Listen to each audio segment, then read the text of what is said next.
We are, what the hell? There's a Duolingo ad or something directly in my chat room on Twitch, at the very least. That's wild. But we should be live both on Twitch and on YouTube. There's currently no audio or video for you, but that's fine. We've just started the stream. And let me start the game then as well. Oh, no, what have I done? No, that's the wrong client. Okay. All right, I'll do this on stream, whatever. We can get a daily in, basically. This is my alt account, and I'm just picking the lowest of the low-hanging fruit every time over here. So I always check for the most brain-dead daily within the Wizards vault to get some easy what you call it, astral claim, right? And this is the extent of my tasks. Still no audio, but there you go. And then I just log off and eventually collect a bunch of money that I just transfer to my main account. It used to be login rewards. Those are obviously it's been changed, right? The whole system has changed quite a bit. So it is now this that replaced the login rewards. But then, okay, so this was very, very clearly the wrong thing to launch. Let me amend that. And before we do, too, oh yeah, we do have a bit of a little guide over here. How did I manage to knock everything down into desktop? Good. I will turn the sound on for you guys. And you're seeing game footage already. We want the music volume up a little bit as well. Hopefully not distractingly so. But here we are. At the end of our legendary journey. Who was the person with whom we pursued the desert exploration? It's got to be Charlotte, right? No, it wasn't actually. We did it on our thief.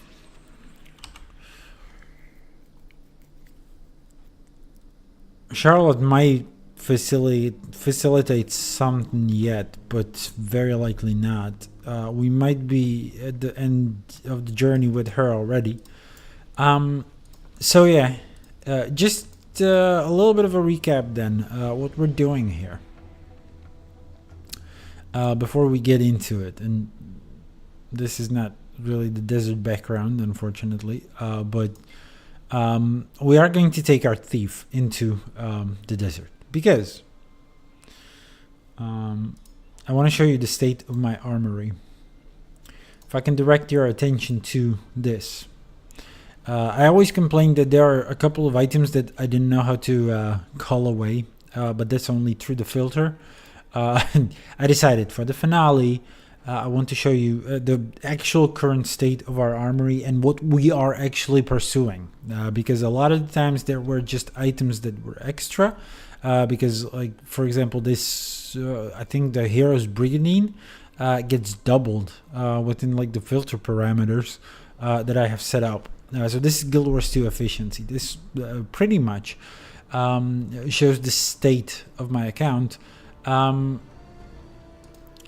In terms of legendary armor, and I have filtered it in a way to show what the initial goals were in doing the legendary journey collections. Actually, I'm actually missing the relic. I don't know if I can put it on top of it. relic ore. Did it get added? Is the relic here now? We are missing... Oh no, there it is. Good. I might use this filter next time. I might save it. Either way, so this is basically the current state of our legendary armory. And the things that were within our goals, right? Now, the way I called away some of the items was through just editing the HTML of this page. Either way, this is what we're still going for. Eureka, we still need Quip, and we still need Frostfang. And this, basically, this setup, what you see here, allows us to, apart from upgrades, is to equip a legendary item into every single slot on our character, even if we want to dual wield weapons of the same type. Which is currently possible for the sword and for the dagger, because we got Incinerator twice. And we have two one-handed swords. That's Orin's Fang, but it's also Bolt, right? But if we ever wanted to, with any class, dual wield pistols, we would be missing one legendary item. The same goes for dual wielding maces and dual wielding axes. Now, I don't know how useful that is, but that's what we need to craft if we want to achieve that. Otherwise, we're fully legendary decked. Again, except for upgrades, and notably except for underwater weapons, which we don't care much about, right? But we might start to eventually. We'll see the future of the legendary journey, because, spoiler alert, our legendary journey is coming to an end on this stream, okay? Because, and I gotta hope today is actually the day, because last time I found out we still need to do like map completion for the desert maps, and I kind of ran out of streaming time. So this time we're gonna pick up where we left off, and then we're gonna go straight into the crafting. And we've got all of the materials. What's missing is a couple of those legendary gifts. So if I log onto a character right now, I'm going to show you what I mean. Also, what I'm probably going to do is launch Taco, Guild Wars Tactical Overlay. From what I understand, it's a little bit of an outdated thing there. We got a present for our birthday. However many birthday is this? Oh, we've got kind of a full inventory. Should not have done that. We'll see how much of an issue this will be, but anyway, we can consume this thing right away too.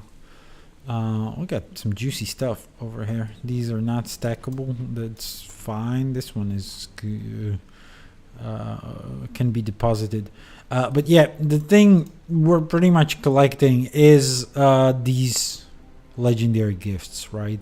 And we need one from each of the, let's say, starting desert maps, right? So if we have a look here, what I mean by the starting maps, it's the Crystal Oasis, which we did on the last stream. We've got the Desert Highlands, which we also did on the last stream, but we still need to finish Elon Riverlands, which is gonna be a little easier for us because we've got a good chunk of it already. And the Desolation, which is going to be a little bit more annoying, but hopefully doable on this stream as well. Once we do that, across various vendors in these maps, we will be able to purchase the remaining gifts. So if we have a look here, we've already got the Spirit of the Raptor and the Spirit of the Springer. That means we need the Spirit of the Jackal for the Desolation, and Spirit of the Skimmer for the Elon Riverlands, and then the Gift of the Oasis and Gift of the Highlands will naturally be supplemented by Gift of the Riverlands, I assume, and then Gift of the Desolation. With these combined, we will be able to craft one of the weapons I've highlighted earlier. So hopefully we can finish it this time, because the last time I thought we're pretty much ready for everything, and we weren't in the end again, which is disappointing. So as I promised, I will also launch Guild Wars 2 Taco Tactical Overlay, which adds all these weird lines to our game, and all these weird points, and these will help us navigate pretty much the remaining 2 maps in terms of exploration. Now, I don't know where Techit, the creator of this guide, wants us to start, but I think this waypoint is as good as any. Well, it's apparently not. The start is, it's at the portal. But you've seen us having a sizable chunk of this map already, so we might not even need to fly back. Although we will need this heart. Okay, so let's stop by this heart. And hopefully these lines, these overlays will help us finish this a little quicker. In fact, what Tekit did, he did like a little list of individual tasks and how much they give towards progression. So it's like kill sand sharks near reliquary. This guy wants a quest, or sorry, what are we doing here? I'm supposed to lead him. No? Okay. They're just pointing me towards the thing. Anyway, so these individual tasks and how many % they give towards the heart extension. So if we killed sand sharks near reliquary, we will get 6%, which I don't remember how to bait them, but I can see some icons over here. I guess we just walk over the spot, and this will trigger a shark, because they're ostensibly tied to like an item. So this is apparently the fastest way to do this, if you've got, I guess, if you've got the damage to back it up. So each one will give us 6% towards hard progression, and then there are also the glyphs. So we'll read how much they give, but theoretically we should be at 12 right now, right? 12% of the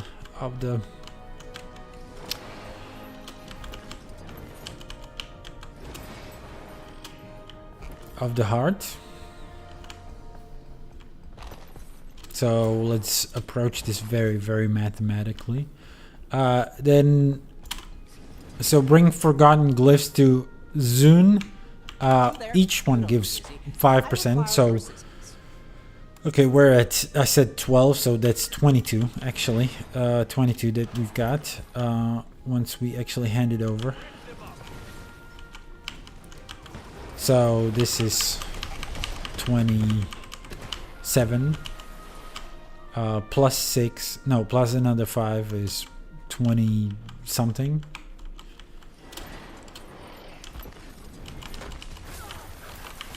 It's actually 30, 33, and another 5 is 38. Yep, that, I guess that checks out. 38 plus another 6 is 44. And another glyph is 49, I believe. So we've got that. And then there are the forgotten pillars. So let's just, so that's 54. Okay. And I don't know how much the pillars are worth. So let's actually check it. We are supposed to answer questions or something. But then also beat up gyms. Okay, this messed up our math significantly. So our dust mites worth anything? Very little, but yeah, actually 2%, but not really much. They will be much easier to kill than the sharks, though. So that's fine. require your There you go. That gave us a sizable chunk. Just returning the relics over there. That was awesome.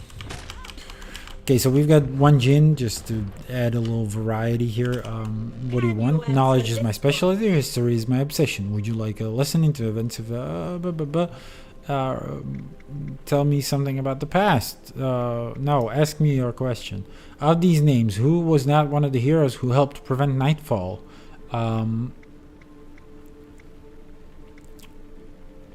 Kosan. That's a current. That's a current hero, actually. Kos was the one out of the bunch. So there you go. That's our heart. That's our local heart. So I'm just gonna leave these markers on screen. They are messy, and I typically have them called away because they're just an overlay. OBS allows you to sort of not capture them at all. There's another heart on our way, though. Even though we don't need the hero challenge, we do need the heart over here. And let's see what they want from us. So it's kill veteran branded Hydra or Devourers. Hydra are worth 10%. Other branded are worth 3, but Devourers are still worth something. And then we can gather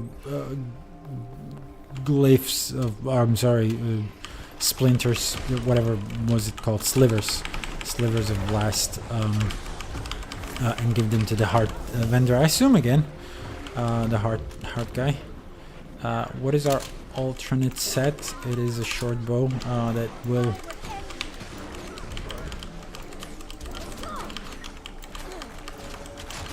put us out of the danger zone, at least. There's a lot of branded around here. For some reason we're not getting any heart progress though. So what's up with that?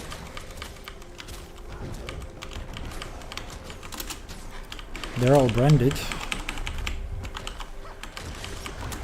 Is it different because they're part of the event and they're technically considered entourage of the elemental or something?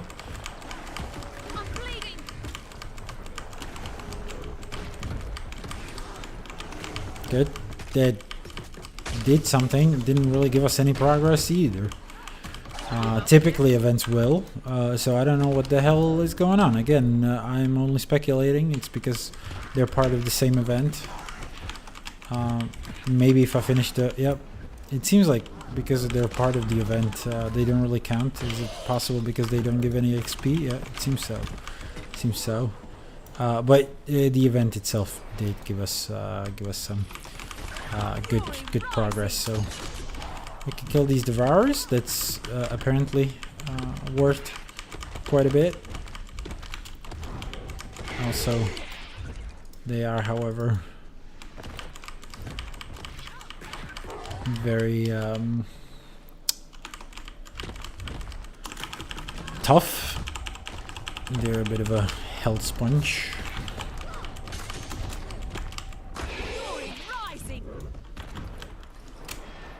There's the Hydra, which apparently gives most percent. Then again, it will be the hardest to slay. We can certainly call upon an elite. Our set of thieves. Okay, it's not that bad. I don't know whether the head counts as a separate entity. It really does not, so that's fine, I guess. We can get the battle shard. How do we collect it or whatever? Can you stop flying? What the hell? Do you have 8 frames on this guy? And he won't stop, or 8 or whatever. Do we? We need to hit it and then we can actually mine it. That is an interesting mechanic. I did not remember that. I did not remember that at all. You're actually getting something from it. You're getting volatile magic, which is awesome. So no wonder they want you to use your own tools. Now it's a little clearer that we're supposed to attack it. That makes sense now. And now we can just mine it. It's once again very, very curious. I think we get quite a few of those shards, so we might want to hand some of them over, even though they're only worth 2%, much less than the previous thing. There you go. That's all it takes. Very well then. Let's move on. By the way, these desert maps, they introduced not only like the repeatable hearts. It is the first time that you've got repeatable hearts, I believe, with this expansion that they did that. But secondly, and perhaps more importantly, they for these collectibles, right, that go into your inventory. Typically in Corteria you wouldn't really have much chances to do anything about those items if they were not sellable to a vendor. You were sort of screwed out of luck, really, in terms of what to do with those items. So they would become useless as soon as you finish the heart, right? Maybe you could put it on an alt, I guess. But still not very intuitive design, I would say. Not to worry though. They changed it for this expansion, and every time you're left with like leftover items of these sorts. Now this one we've already did before, so I'm just gonna ignore it and zoom right past everything onto the next target, which seems to be this waypoint, which it seems we already got it unlocked, so we don't need it. We can also skip this one. I don't know whether we got the point of interest though, and I cannot really see well over the overlay. At least you know what I'm talking about when I say that, now that I've demonstrated how this works. Have we done any vistas? Apparently we've done some vistas as well in this area, which is crazy. Now this is not the most optimal guide anymore, it seems, as well. It seems like this one's functionality was surpassed by what they call Blish HUD. Is that correct? So, but yeah, this Vista we still very much need it. Now, Tech it does recommend to go on a Griffin. I feel like that's a very good point actually. Over here, it might be way faster than the Sky Scale, especially if we can do this and zoom right in here, which we're gonna do. Unfortunately, this is one of the vistas that's already been discovered. This point of interest would have been discovered because we've got all the hero challenges in this map. In fact, the reason why we have a sizable chunk of it already discovered, you know, was we went on this character to pick up some of the valuable challenge hero points, because they're not valuable for nothing. They are worth 10 of those hero points. So if you need to train an elite spec, specifically an elite spec quickly, you do it this way. Pretty much you can do it through World of Warcraft, but World versus World tokens, right? There are special tokens that also provide you with skill points, and that is an odd design because it will still unlock like one of the hero challenges around Tyria, except it's going to be at random, completely random. This is the Bone Palace, or not actually, this is the Bone Wall. The Bone Palace is in the Desolation, in the heart of Desolation. Unfortunately, we're not doing the side-by-side comparison with Guild Wars 1 because holy shit would the stream be long. I mean, I was pondering it for like a second before I realized just how many zones there are. And if I then look at it, it would not only be a long preparation for me, it would be a long stream in and of itself, and we want to actually just finish this. So as I explained, that's probably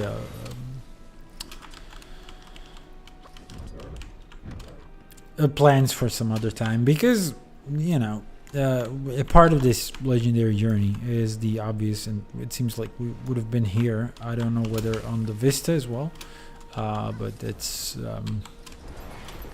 where we're at. I believe this place is otherwise quite inaccessible without like the skimmer updates too, or whatever. Or maybe all you can. What am I doing? I'm not on my. Not on my bunny hop. I always Springer, right? I'm not on my Springer, so why am I doing Springer shit? I don't know if you can jump in on a raptor. Actually, I'm guessing this would have been a good Griffin time, but let's utilize the more versatile sky scale anyway.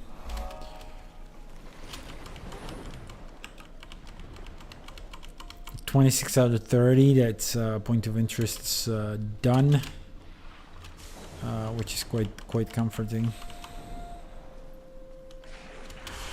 But again, it seems like a long stretch of a fly path. We could have done on a Griffin.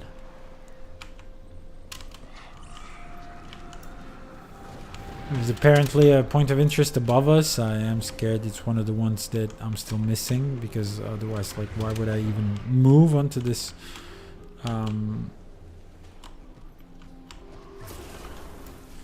godforsaken rock anyway? But it seems like we've been here.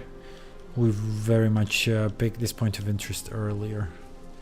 Not deliberately, mind you, again. Like, it was just because I was here for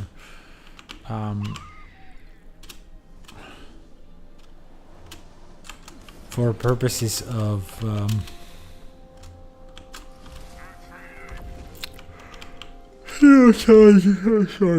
sorry. Hero points. That's what it led us to a lot of interesting places, and some of them I didn't ignore, even if I could have done a beeline to whatever objectives. I need to take into account, though, that this guide is done for with Griffin in mind. Actually, the Tickets guide is with Griffin in mind, basically just Griffin, right? So sky scale might not be the most efficient every time there's a fly path. Right now I'm grateful to have it, have the sky scale, because we can, for example, do this as well in one swift motion without having to go back to our skimmer, which I don't necessarily condone such design. So here you can already read all about the skin range and what to do here. Alas, we won't read it there because we can give rations to lookouts with skimmer. That one we're probably going to pursue. Use skimmer skill 1 on injured villagers. Okay, where are the injured villagers? And then we can kill a bunch of forged and hurt lost skimmers, which is an annoying thing, and doesn't even yield that much progress. So I'm guessing we're going to be delivering rations first, also killing this guy. That was also part of the process. Now, what is this marker? Alright, thank you. What? Hey, can I, from any chance you could track some down for me? The skimmer range has been raided by Wisdom. Where are they headed? No idea. Their movement is fairly recent, so I don't really know what I'm doing over here. Might not be the easiest. Oh, I'm so sorry. Yeah, easiest thing in the world. Yep, there is a way to actually heal these guys. You're a lifesaver. Thank you. We should be careful about our direction though, where we cast it. So, for example, in the case of this injured villager, we want to do it away from the killing sand, right? The quicksand or whatever it is. So there you go. The same applies here, really. Fuck, that was the wrong button. It is the engage skill. What you doing, cuz? Let's go, let's go.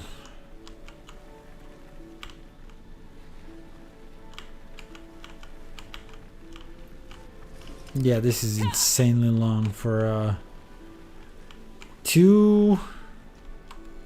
What was it? Thanks. I owe you my life. Yeah, whatever. This guy doesn't know us shit. This ghost.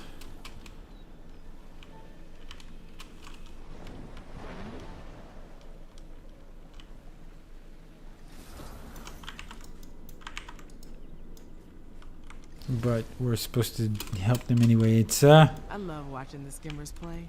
I know. yeah, it's awesome. So graceful and majestic. It's so grateful and so majestic. I do wonder what they say about like the plushy versions, and it's what they did. Oh, rations. Bring a skimmer. Okay, can I just pick it up? Hold on. Do I need to come from a bigger distance? There you go. We got the. So it's these apples. Good to know. Good to know.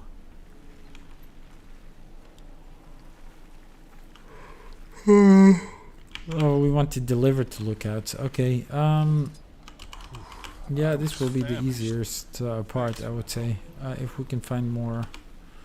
Well, we can resurrect this guy on our way. Thanks. I owe you my life. Okay. Why are you not starting to tell? Huh? So it's too heavy for any mount but the skimmer? That doesn't sound right.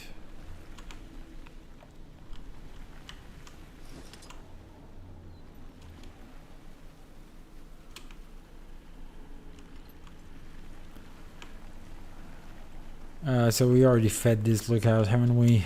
This guy wants it still. And yeah, this is perhaps a little bit... What the fuck am I doing?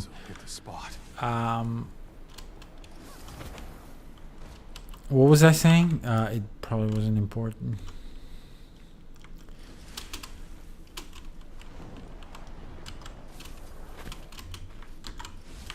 Thanks. Yeah, no problem. This costs me basically no time at all. Thanks. Even though the whole solution of this... Okay, let's not dwell on it. Let's not dwell on the future.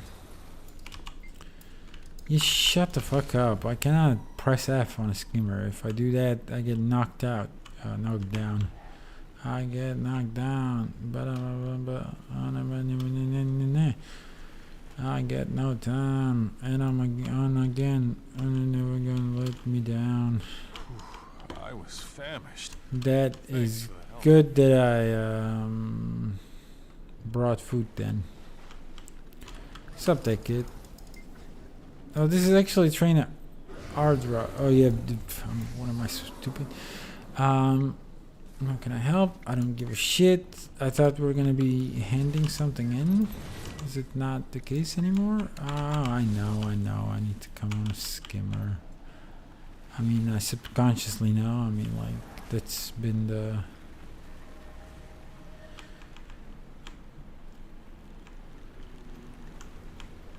Anyway, here's a lookout. What the hell? Have I not picked any rations? They just didn't want them. Oh yeah, I'm sorry. I need to be on my skimmer. Skimmer, it's got the horsepower of a truck, I guess. I don't know.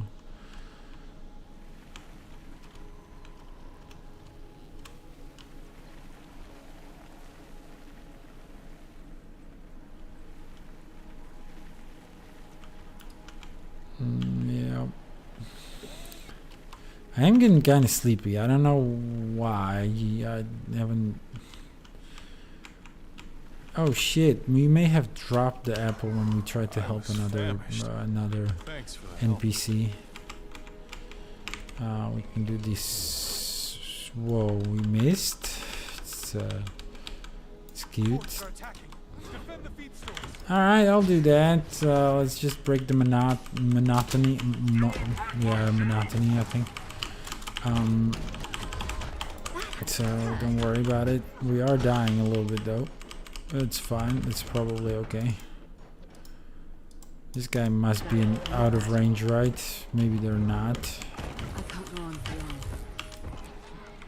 There they go. Now, because one of the gifts we need, and I call them gifts even though they're like components, one of them is actually, what was it? Yeah, gift of the, no, sorry, something of, oh god, is the meta starting here? Yeah, that's going to be the spirit of the skimmer, which we will very, very much need in order to finish this in time, just in time. So very nice on that part. Yeah, it's to do with the mounts. This is not the first time. Oh yeah, by the way, slivers of last, as you can see, I can sell them to a vendor, or I can actually exchange them at the same vendor that wanted them in the first place.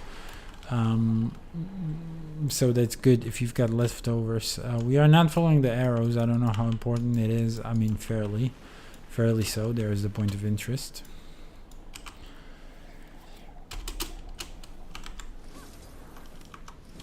Let me zoom in there, and by zooming I mean zoom. I don't know, you know, movement. Just let's haul ass. Let's go.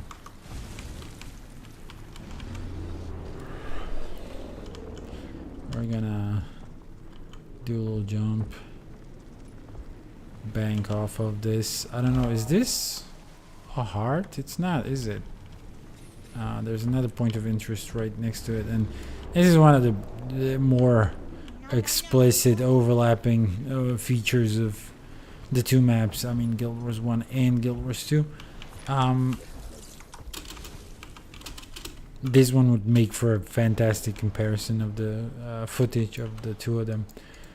Unfortunately, we're not doing that, at least not on this stream. So, and listen, I doubt I'll ever get around to amending that because it's a little too complex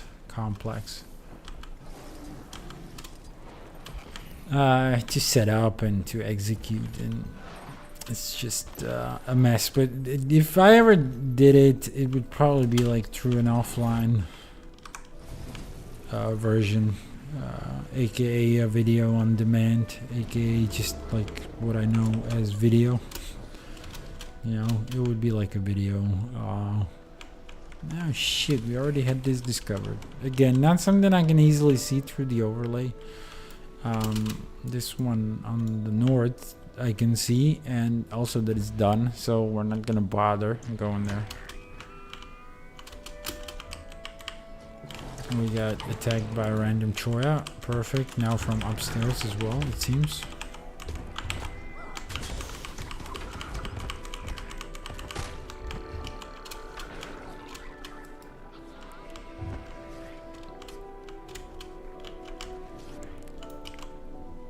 That's your vista of the day. I said we didn't need to go there, neither here, neither here. Okay, so the closest one we need to get to is pretty much along the path over here. We've come here trying to escape the Awakened, and our path leads us right through the Forged? We just gotta make it to Amnu. From there, we'll be able to leave the desert I completely. assist Who refugees on their knows what journey might be north to waiting to the Amnoon. north? Still no heart, just events. I found their bodies in the dunes south. These might be, for what it's worth, these might be connected to If the devourers are allowed to remain, the meta event. I don't remember specifically. Apparently, there's a goddamn vista above us. There you go. We're out of combat too. We can move on. So how long have we been streaming? I mean, with the preamble, 40 minutes. I'm feeling good about this. I mean, again, obviously, it will take much more time to do the desolation, just by virtue of me not having already done so. There is a point of interest over here. If we can make it there. Fuck, come on. Oh, why did it send my fucking goddamn skills on cooldown? Seriously. The rescue protocol, it's a little bit of a shame that I had to deplete it, but also expected. Anyway.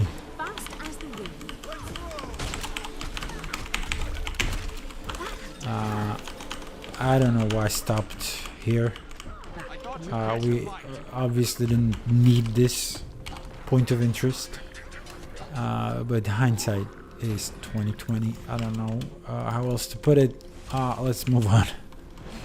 At least we mine some orichalcum, I guess, or orichalcum, whatever you want to call it. I know Vista's there. There is a Vista here, and I've only had 2 explored previously before I even entered this map. So I believe it was 2. So very high likelihood that this is going to be the one we actually need finished.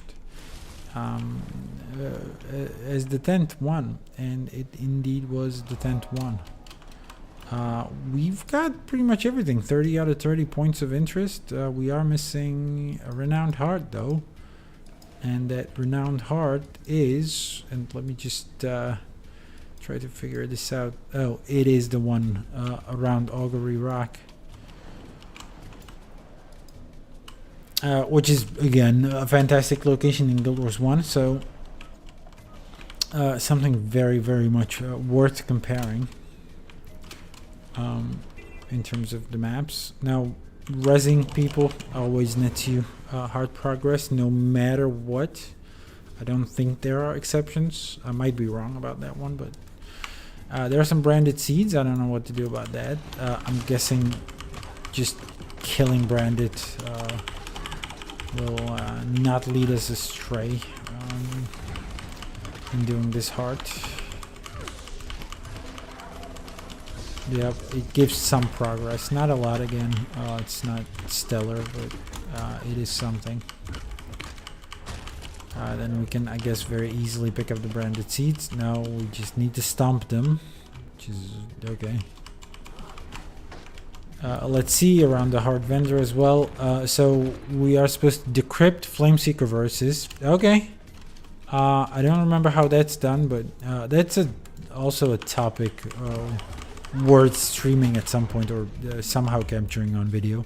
Destroy branded crystals, that's for 6. Okay, good. Revive NPCs for 5.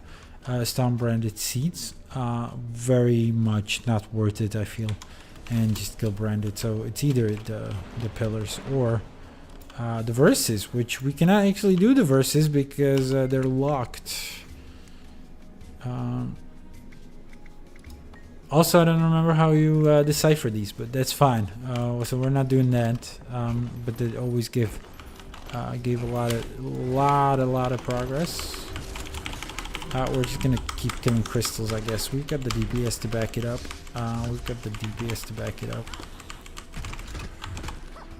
Alright, so we will also kill the veterans. They don't give us much, but that seems like a lot, quite a bit. Even though it ostensibly says kill branded is only for 2%. So if I try this guy, yeah, he's worth much less than the branded seer, I guess, or not seer, forgotten. Sorry.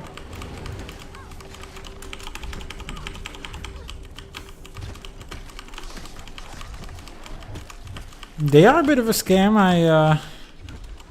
I have mentioned previously on one of the streams that we've never really seen a Forgotten in the game before, but that's not true. We've seen them in their branded form. Obviously, no, and I don't want to say obviously so brazenly, but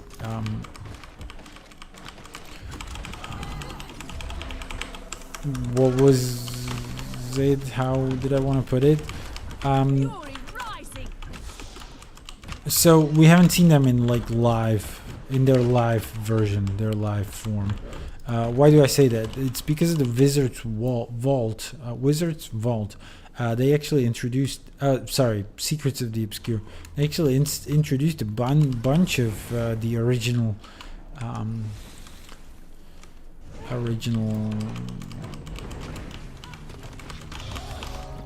Sorry, why am I blanking?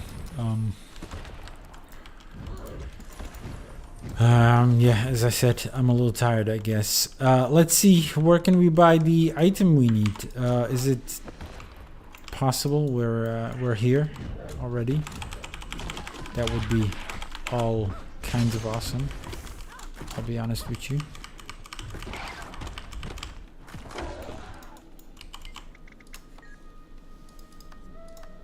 It will have like purple name. It doesn't seem to be here. At least gonna sell my junk here. The place to buy it, and let me just consult wiki real quick.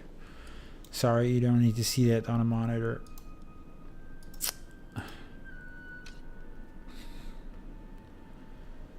Gift of, what are we looking for? Gift of Riverlands?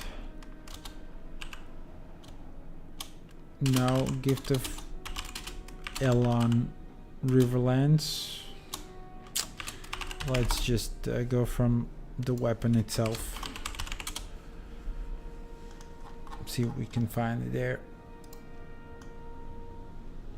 It's gift of the Riverlands. We are missing a goddamn article, I guess. Hold on. So I checked it in the wiki, but not who sells it. It is actually Xion, the guy we started at. It's all around Augury Rock. I guess that makes some semblance of sense.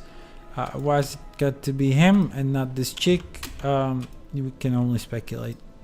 I guess ArenaNet is a fan of Asura.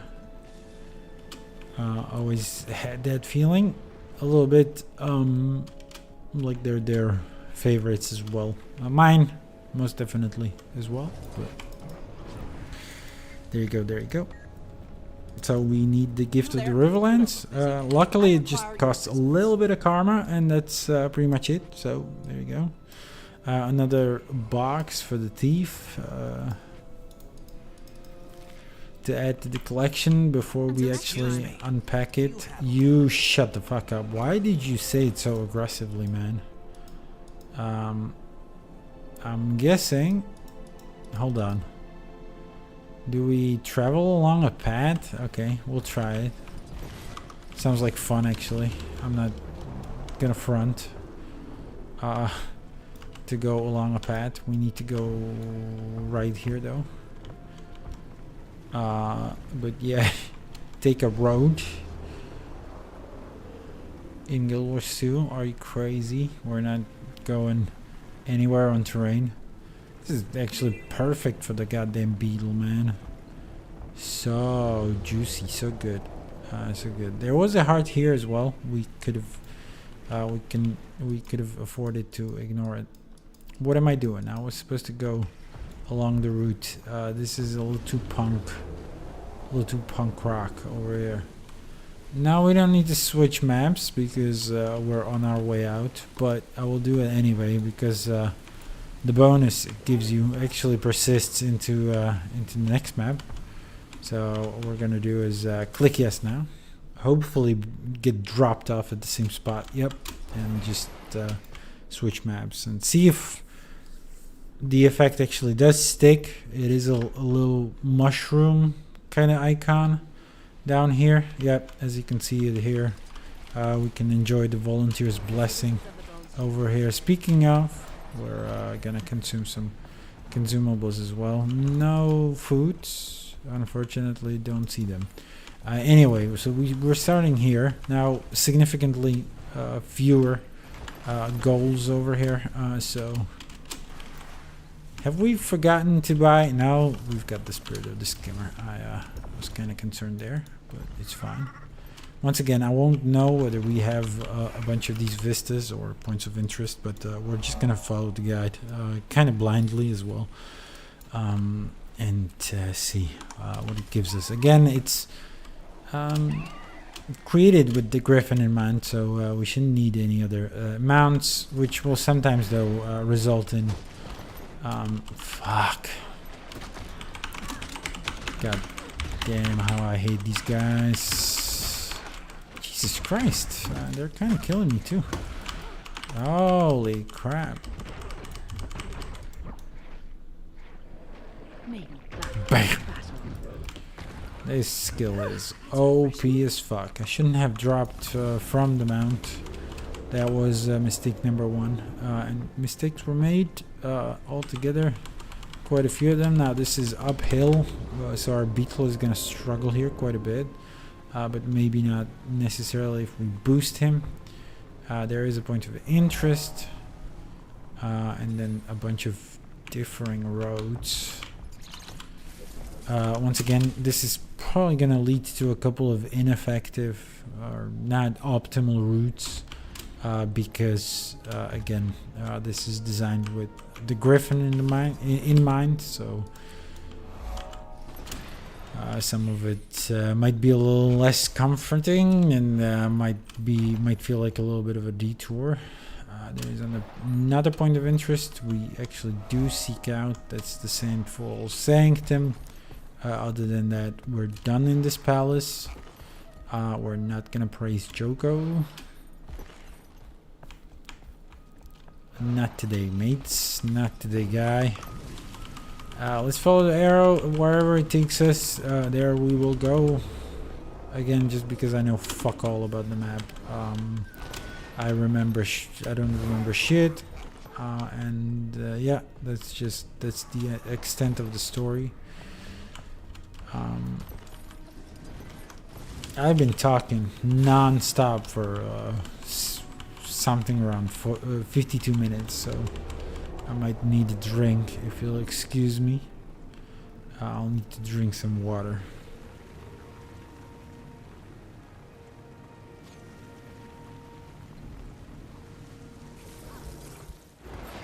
I always close that gap.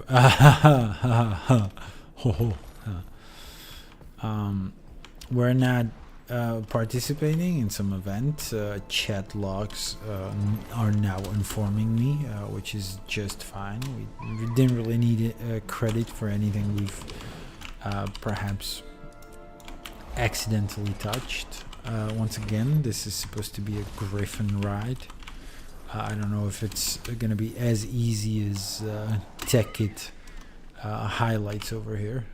Yup, we pretty much fucked up over here, didn't we? Can we salvage this? To an extent, yeah, to an extent. Although I don't remember where I ended.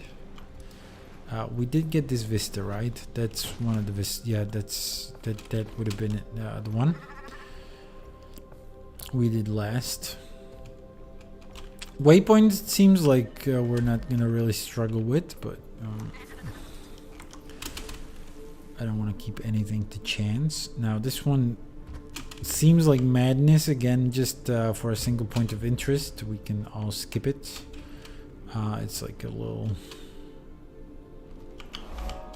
Now TechKit wants us to go high in order to fire up the Griffin. I don't know how necessary that's gonna actually be, but I'm gonna go even higher, mate. Gonna go even higher and start us off from here. Holy shit, that's actually a Griffin roost, right? This is the way we got the Griffin initially. We needed to reach this point, basically. And yeah, there's a nice clean line over here to this point of interest, which is all awesome. And a hero challenge, which does have a little plus on it. If we've already had it, we don't have any hero challenges here, so we're gonna have to do a couple of these. Give me a challenge. Help me remember. I feel strong. I feel alive. That's good, I assume. Help me find some of the strength. Mm-hmm. It's actually, yeah, not bad. I kind of like that outcome. Could have harvested some of the herbs. I do like herb patches. Ooh, and there's a rich mithril vein guarded by a bunch of shadow imps. I don't know whether that's necessarily because of this or because of the little chest over there, but either way, it was a very funny ambush. Bye-bye. No point of interest out of it, or I missed when it unlocked, which is both equally likely. Maybe not equally, but both explanations are valid. I think we have a pretty good time. No point of interest discovery. That's because we've already had it. Oh, and we are on Renowned Heart now. I'm guessing killing enraged spirits. I mean, not killing, but just sort of subduing them, I guess. Will do something. Oh, you guys, man.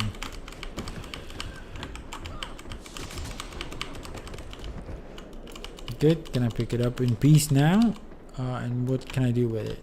Oh, that's actually an event here. We can actually do that. That's gonna be way faster than anything else, I'd say. These ghosts, they don't give a lot. I mean, spirits, whatever. Ooh, we can finish the pulmonary strike here. Is it? Okay, you know what I want to do? Kind of low-key. It wasn't necessary, but I wanted to activate the ghosts in both relics first.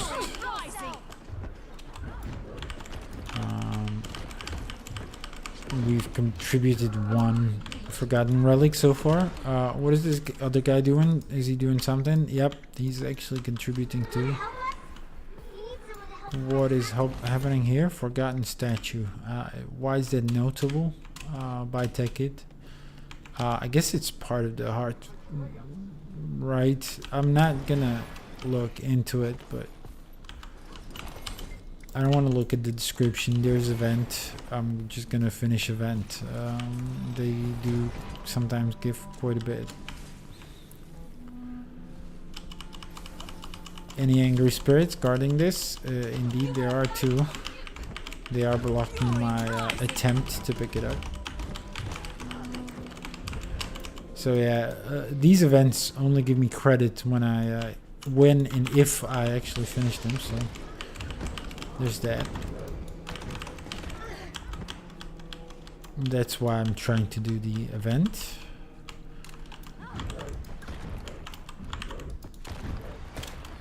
Maybe you'll think twice next time. Man, I don't know what makes me so sleepy, but I just feel like I'm not even getting what I'm saying straight. Should have done like I don't know. Should have made myself another coffee or some shit. I don't know if it would help, but it feels like I feel like I'm pretty immune to the caffeine from caffeine.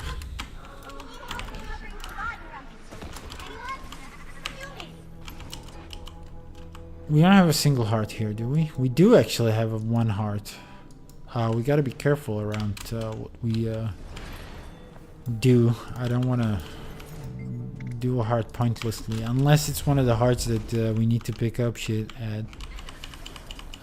But yeah, from what I can probably surmise, we did it for the.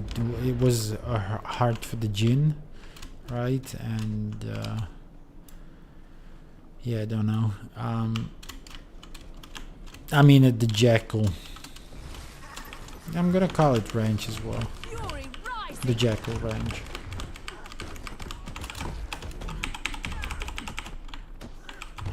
Get wrecked. I'm glad someone's collecting with me because, yeah. There you go. It's apparently enough. Let's slowly leave the area because I want to be in range when the event takes.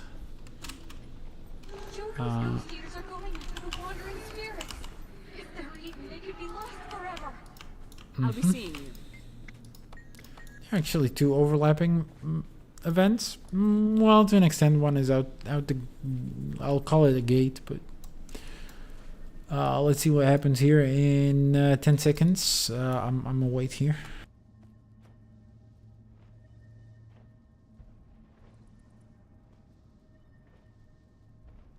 You can't believe it. Look at all these relics. The curator is going to be impressed. As I suspected, we did get the heart. Gonna fetch something here real quick. That way.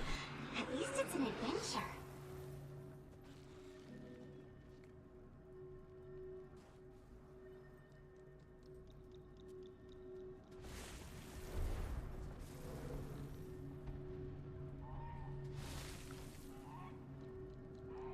If only I could see my family again. And let's move on. We've still got a lot to go through before we can start crafting weapons. But then the crafting itself might actually be quite fast. We'll see about it eventually. We already had this vista. How is that possible? Why would we pick this vista up ever? Well, hold on. We need this. I remember this was kind of challenging, wasn't it? Maybe on some characters. Not necessarily on everybody. The desert is a mixed bag of hero challenges that are difficult enough to warrant a group. But mostly they are soloable, which is in quite stark contrast. I would say the exact opposite of the jungle hero challenges, which are mostly group content, but there are a couple that can be very much soloed.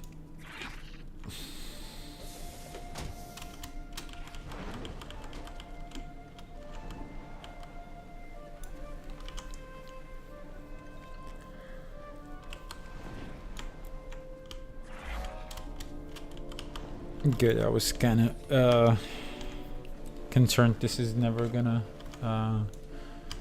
track. There's also like this entrance is always like confusing. This is not an exit to the map, and they never did anything with the doors. And then there's like a very slim strip. It's almost like a map was missing over here.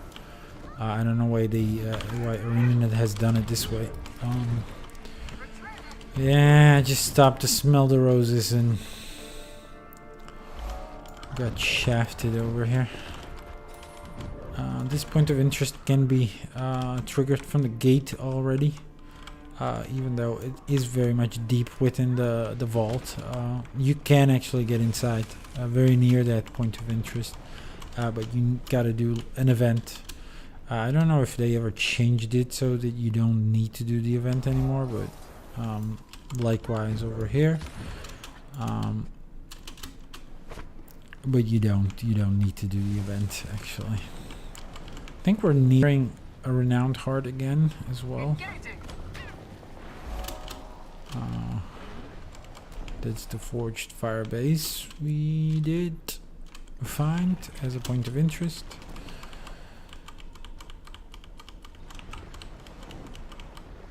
Oh boy. There's a pre-discovered point of interest. So is the next one, but we generally need to follow the same trajectory because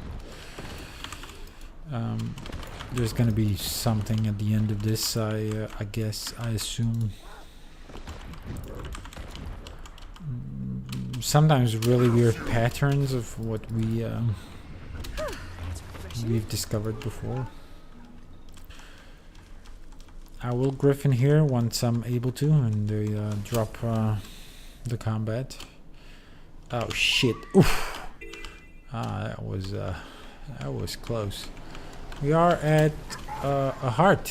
Now this is the point of interest. We don't really care about that one.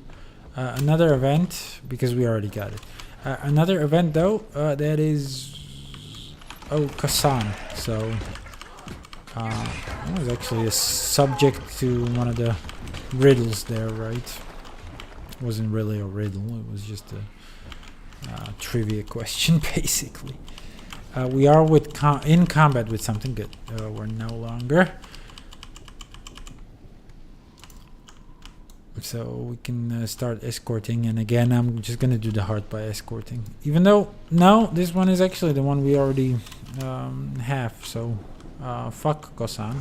I'm just gonna do like a little start to get some more credit actually, in order to be able to finish this heart if necessary at some point.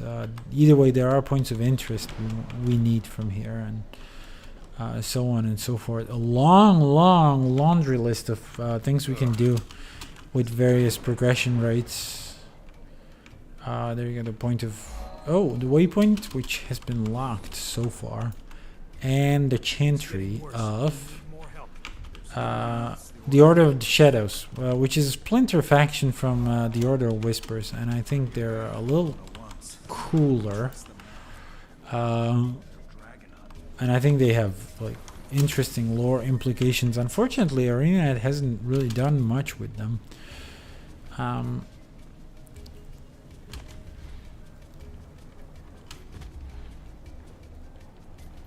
But the Order of Whispers was I don't know. I don't like the direction they took with them in Guild Wars 2. And I thought that the Order of Shadows could have been like a very redeeming faction to this sort of issue, which I do view as an issue that it is what it is. Anyway, they still want me to Griffin over here. Oh, thank you. Thank you very much. Thank you for knocking me off. I don't know how I'm gonna get the elevation again. Probably shouldn't be much of a challenge. There's a scaffolding right next to me we could have used as a stepping stone.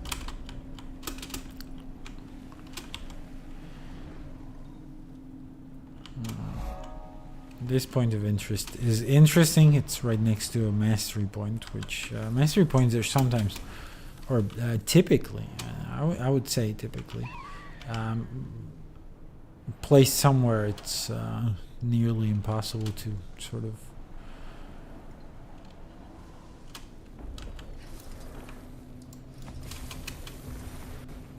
reach during like normal gameplay or something. What are Shadow's provisions and how can I open them? Do I need to use a key for that? Did I use a key? Who knows? It's cute. We did get trade contracts, which we've recently discovered we need a shit ton of. Or I have discovered. We need a lot of them for the legendary weapon we're gonna do on this stream, at the very least. The hero challenge, once again, one that we haven't done before. Might need the Thieves Guild here.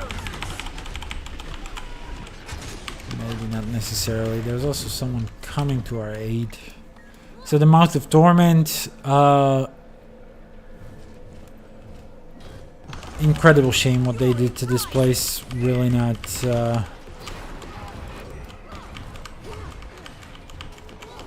doing justice to its Guild Wars 1 counterpart.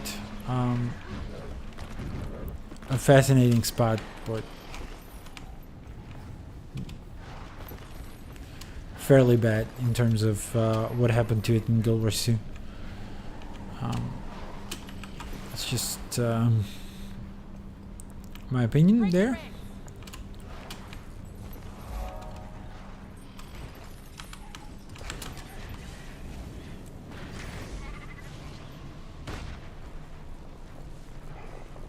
Okay, another point of interest. There's a bunch of them, all tied to meta 2 as well. It's just like, I mean, I said 2 and then I added as well, which is super redundant.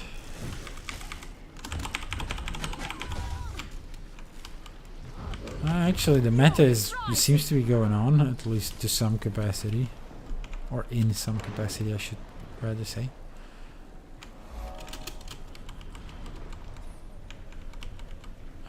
Eastern Maw, and yeah, that's pretty much it for us. We can move on, and it seems like it's gonna call for a jackal eventually. Can we teleport over the trap? It seems so. An event failed. We don't give a shit. That's fine. Shit. We made it over the little gap. Oh no, we need the jackal again. You know what? I'm not mad about it because I like the jackal. Hold on. We've already been through this portal though. We got our paths mixed up somewhere. We were supposed to follow that one, I guess. The one leading south.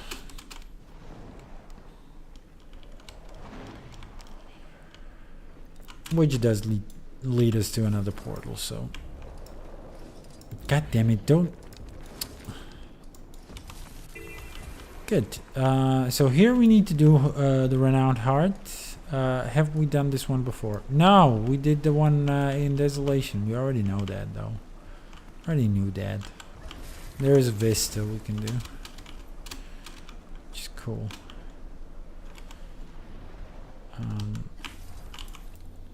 Some Torment Energy, which we can theoretically... Oh, come on. It's the wrong mount. So this one is all about the Jackal. So, naturally. It's also where we're gonna require...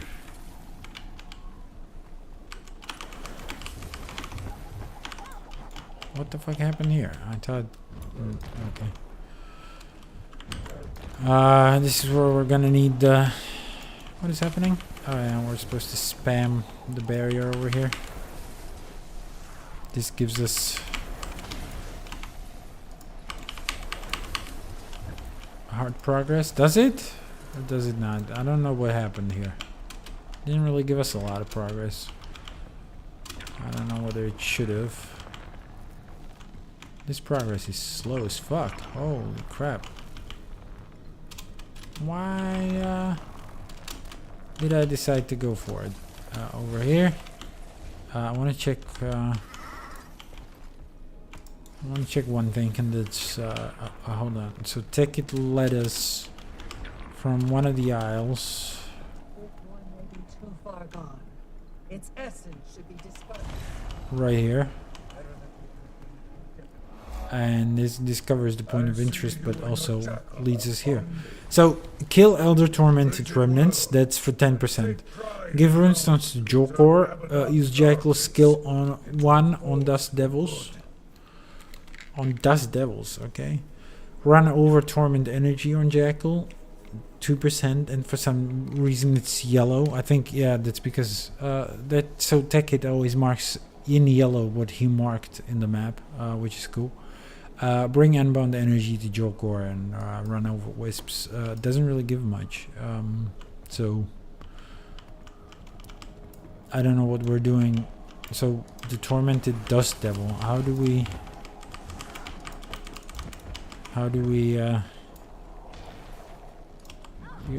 goaded into or goaded right into combat, huh? Can I do something about the? Are we supposed to blink through it? No, not really. Can I somehow growl on these dust devils? What do I do about the dust devils? I just kill them like this, or what the fuck? They cannot be targeted, which is weird. They do take damage. I don't know, how do I... Okay, let's talk to the NPC, because collecting the energy is not great, is it? What can I do?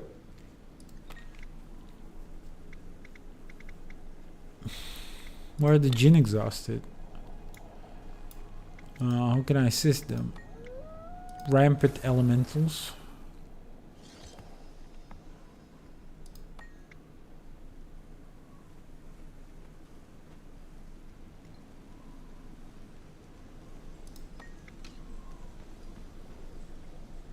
And they should be broken up manually. They tend to carry runestone, so it's worth the risk.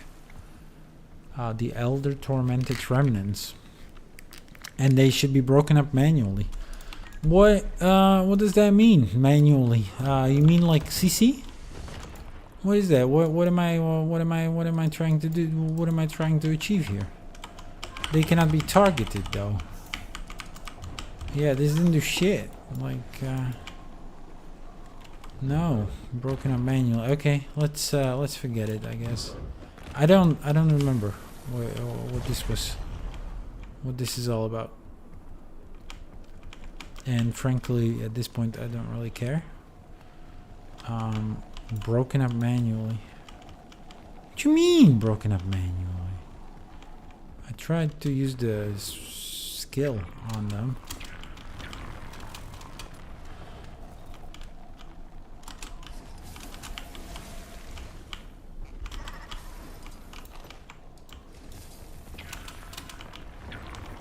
These only give 2%. Like, we're gonna be here forever. Also, I've collected them over here. Why am I trying? Come on. What's happening?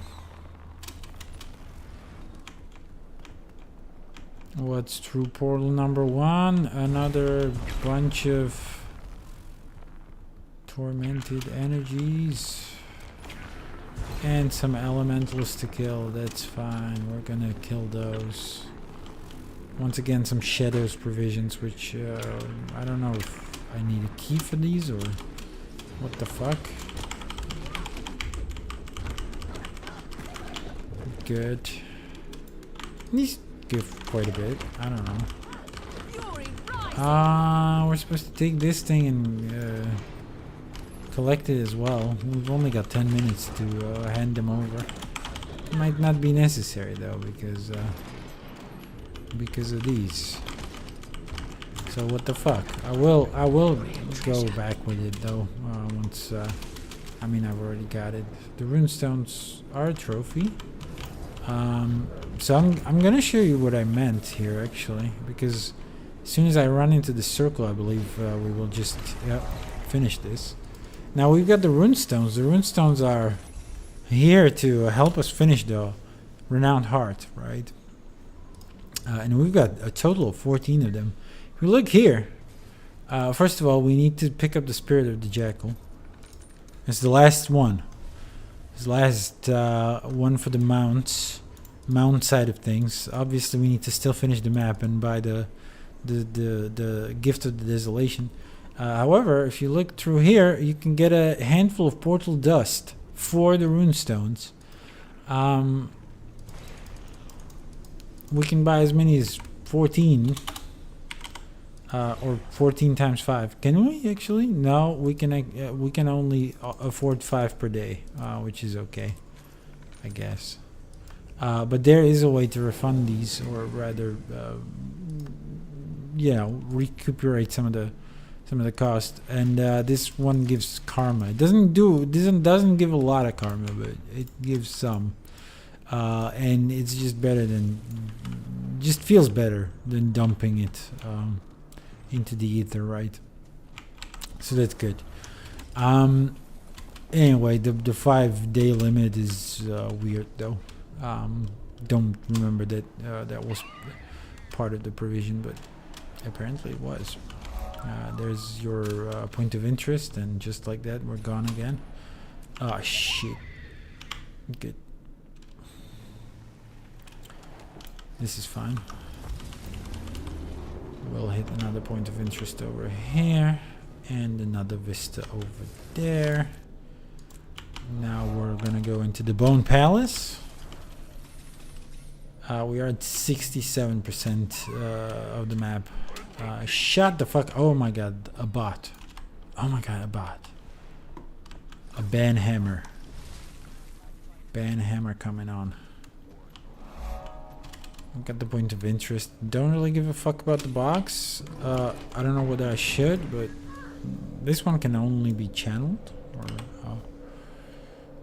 we just have to channel this one. Actually, let me get the sharpening skull. Just to get rid of it from our shared inventory slot. There you go. The banhammer was brought down upon a blatantly spammy bot account. There you go. Point of interest. That's enough. We can move right past it.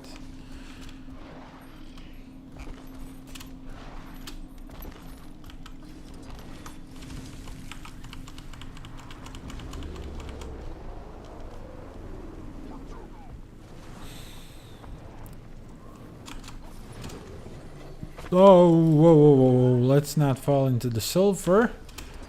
Jinandu. The Jinandu hatchery denotes these creatures. They're sandworms. Basically some dune shit. They did get a facelift a little bit from Guild Wars 1.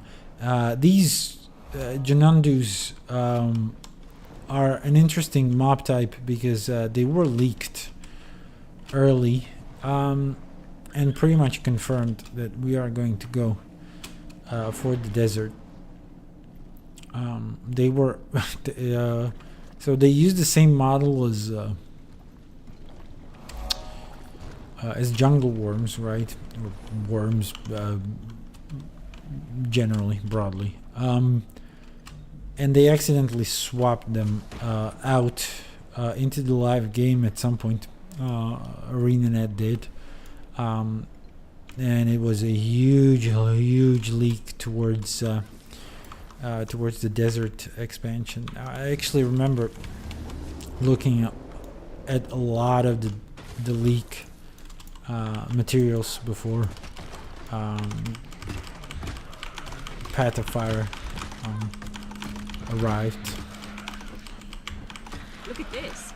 So pretty. It was extensive.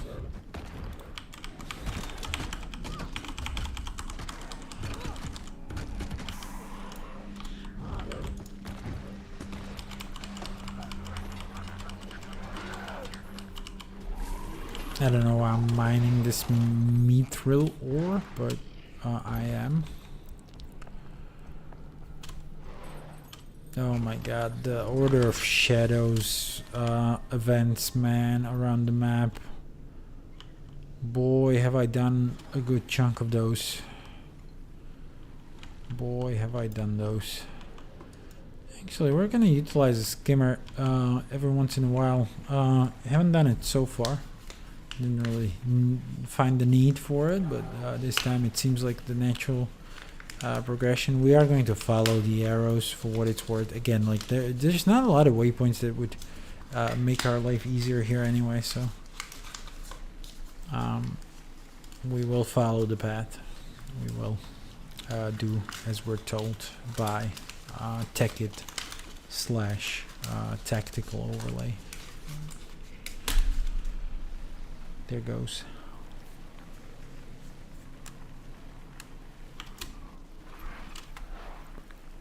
I'll spare you the commentary for a second here. Because I'll mute myself because I'm gonna consume some stuff so I don't munch into your ears. I'm not an ASMR streamer.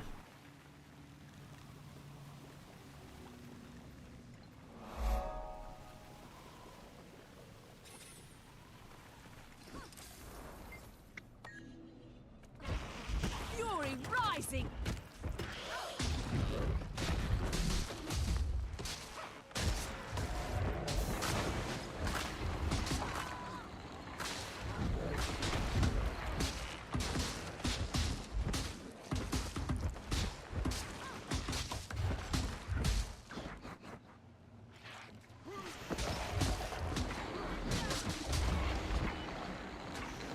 Fury rising.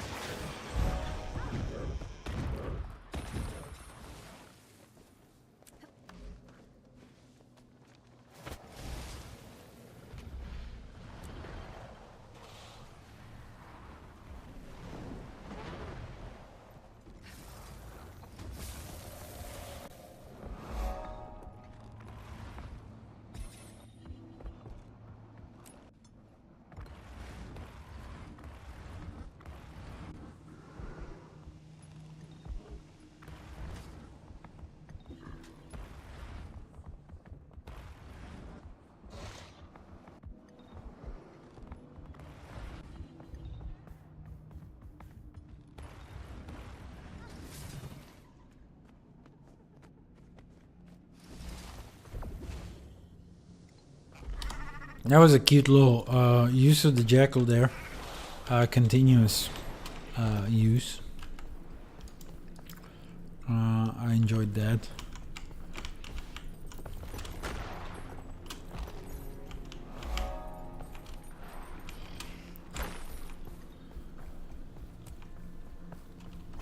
A lot of beautiful and varied locations, by the way.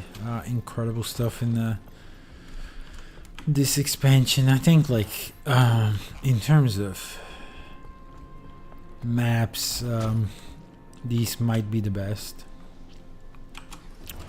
And the whole desert saga was really fantastic.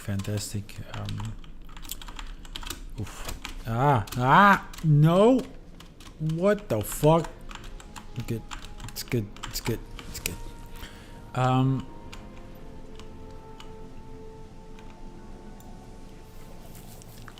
The whole desert portion of Guild Wars 2 was a very good time for this game, I'd say. I really do believe that. This has been the golden age. I didn't like Path of Fire necessarily for the story and shit, but it was a very competent expansion. Obviously, the masteries, they were a little gutted by the fact that they were all mount related. However,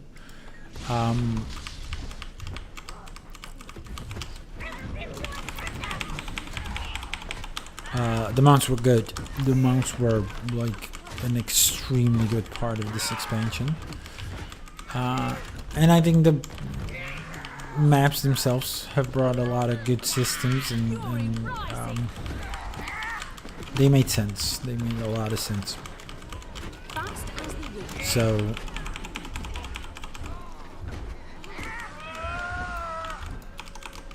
the Crystal Desert, I mean Path of Fire, was a very good expansion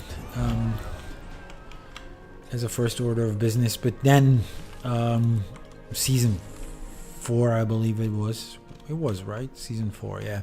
Season 4 was like the golden age, I believe. Like some of the best set of maps, some of the best set of achievements, some of the best story delivered, some of the best pacing of the story as well. Really good, very consistent quality, and I very much I have very fond memories of that content. I enjoyed it very much as well, and unfortunately, like, it's pretty much done for me. I've focused very consistently on playing then, back when I had time to do it as well,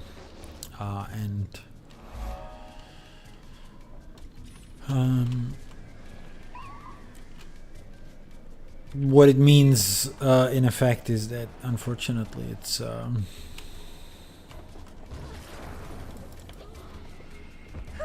refreshing.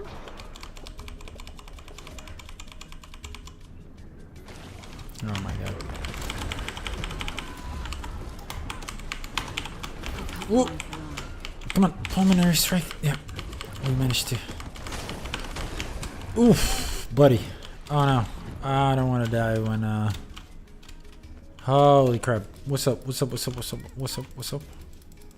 We're chilling. Yeah, we're chilling. It's good. Ah, there's actually an event going on as well. It's good. We're gonna try to join it. It's gonna give us a lot of kills. Come on, tag them, tag the guys.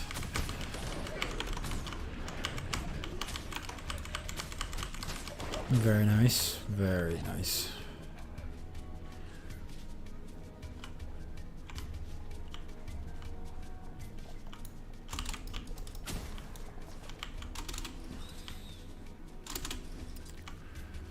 I'm gonna stay on the bow, I guess.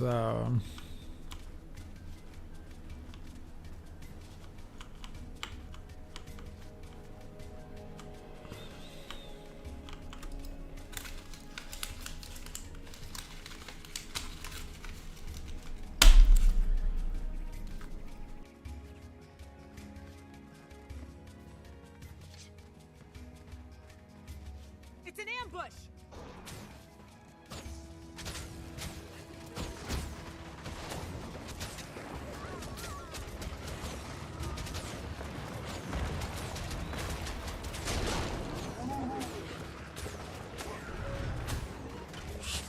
A wonderful combination. My bad. We're out of range of the heart. We don't really need to do this one.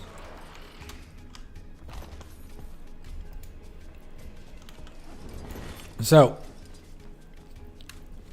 we can pick up a mind diffusing kit, which is the best way to actually do this heart. I'll try to do it.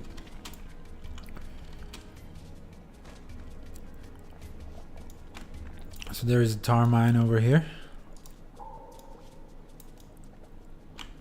We will get a chance to defuse it. There you go. I mean, the overlay is great, but it kind of blocks the...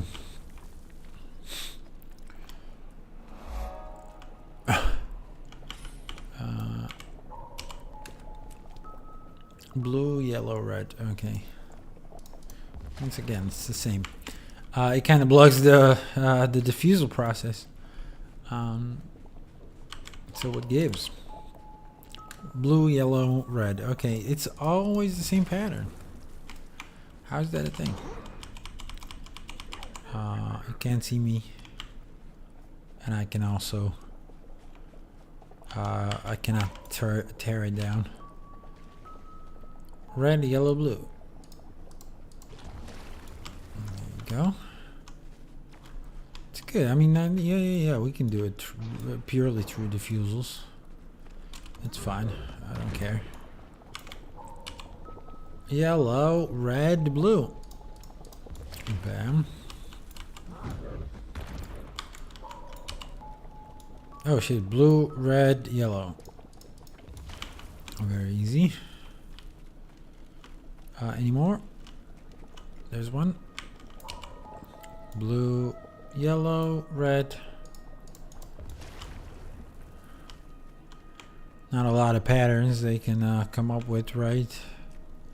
They don't even repeat the colors. I don't see any mines, not even on Tech Kid's guide. I can very much mount up though, which is fantastic. So one more diffusal right here. Oh shit, I haven't paid attention. Good. I sort of reverse engineered it, or okay, let's drop the kit now. We don't need it. We should continue here. I don't know, did we pick up the point of interest? We must have, right? Otherwise they wouldn't have let me go on. Oh, and that's another heart, unfortunately.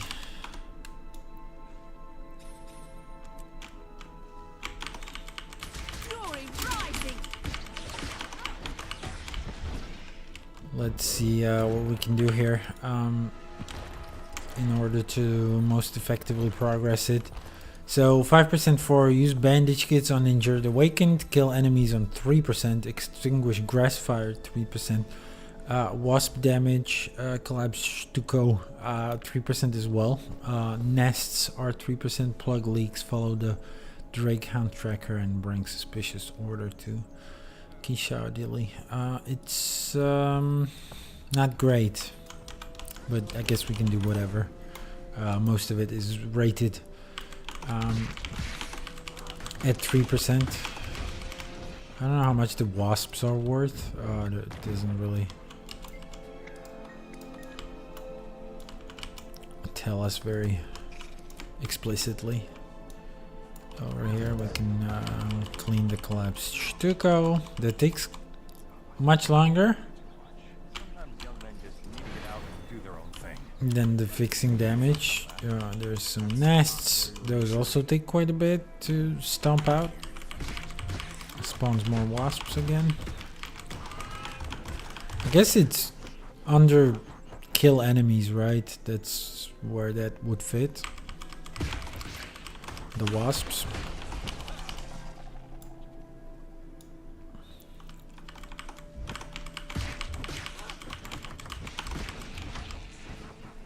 Good stuff.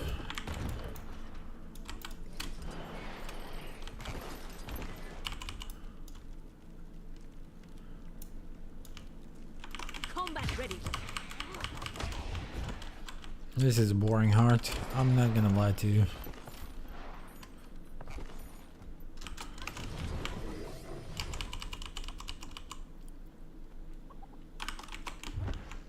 Fury rising. There are the injured servants. Now, apparently they give a lot.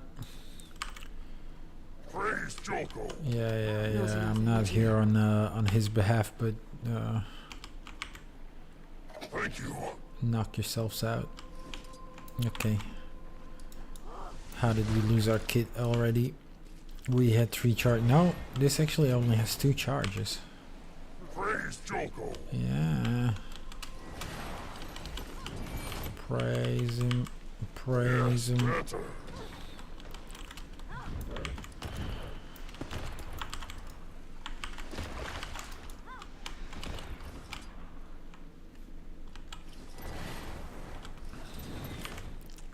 Strength returning. Oh, there you go. We got an event. This might actually Bless you. help us out. Shit. Fury Come on. rising. We need help. Someone is sabotaging our fields by poisoning our scarecrow. Someone. It's more awakened, man. We don't give a shit about wasps, though. Those are definitely not fucking sabotaging scarecrows, right? Where are saboteurs? There's a saboteur. Motherfucker. Get in the ground. Okay, we're not gonna finish this one, I guess. Are there other players or am I alone here? There's another saboteur.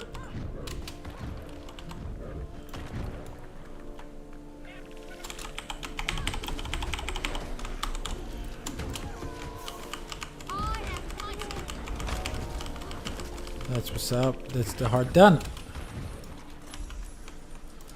But not the map done. For that, we're gonna follow the yellow brick road. I mean, we're gonna just follow the arrows on the ground there. Apparently, we need to get. What is this? Fucking poison, field poison. It's gonna keep us in gonna keep us in combat. Good.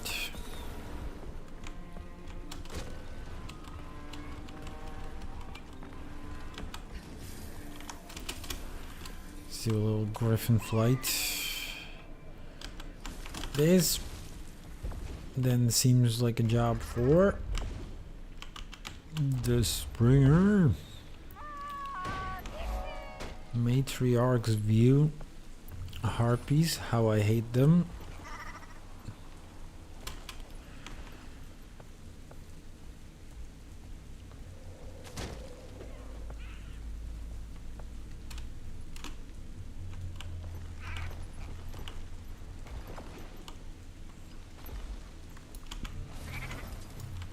So what, are we gonna need the jackal here as well? Yeah, I remembered that correctly. This part is just like very jackal heavy. Unfortunately, the point of interest we're trying to reach has already been discovered. The rest is a griffin thing. Could have skipped this one, I guess. Very much could have skipped this one. There's a vista though. Don't know if we still need it. I'm gonna go ahead and guess we do. Yep. 10 out of 10. 10 out of 10. It's good. And this should be the last point of interest. Maybe. Finish. Hell yeah. So that's that. And this gives us map completion. Of course, we're not done here. Just because we got the box doesn't mean we got everything we needed. Still need the gift. And where do we purchase the gift? We can try the renowned heart closest to us. See if that does anything. But I'm gonna go ahead and guess it doesn't. We're no longer participating in this event. Now, which is fine. We don't really care. But I might want to restart my participation just in case someone was around. The saboteur keeps going around.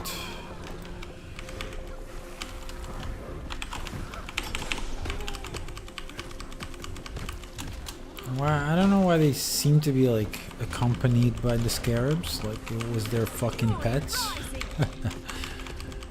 There you go.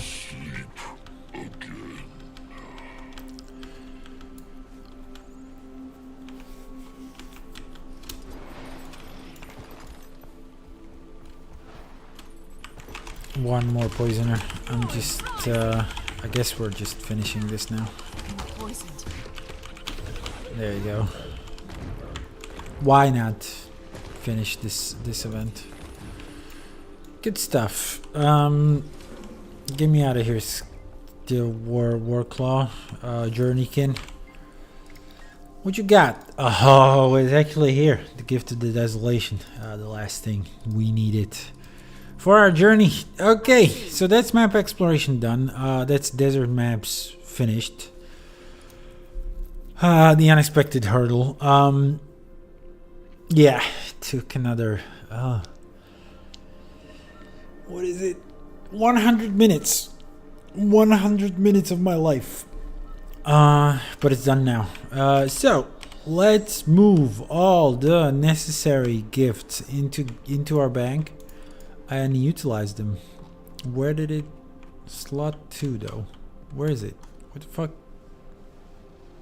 Where the fuck the gift go? There you go. There it is. There it is. I found it. It's fine. Don't panic. Don't panic. So we're gonna move it into the bank because we're gonna start using it on different characters. First of all, I'm gonna need to find like a good spot for all of these, and there's none. So we're just gonna have to do like a little crisscross ensemble over here, which is fine. Okay, these boxes are so juicy. I want to kind of want to open them. Anyway, yeah, we got the key as well. We can store it in the bank, but I don't want to stall you with looking into my inventory. It's not a lot of entertainment, right, to be found in doing that. Instead, what we're gonna do is we're gonna switch characters, very likely, because we have some shit to do. and some of that shit means crafting. So let's see here.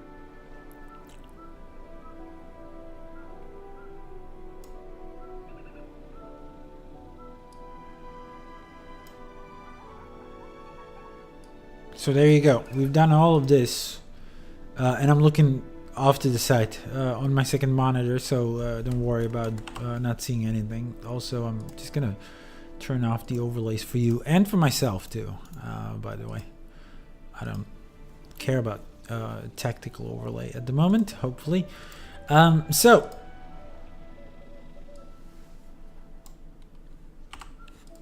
actually, let's maybe go back into the desert with the character that we're on, because we're gonna need something. Hopefully my calculations are correct. I'm just gonna quickly check still. No, maybe not. I don't care. I don't care enough to check.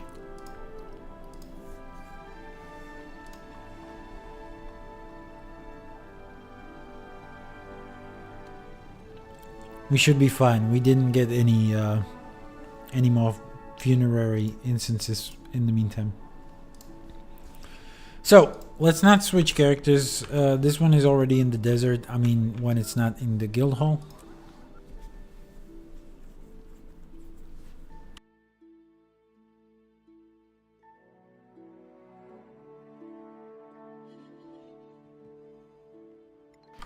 And we're gonna move into the Tomb of the Primeval Kings, which you may recall is in the Desert Highlands. We're gonna want to be here to communicate with an NPC and buy something from them.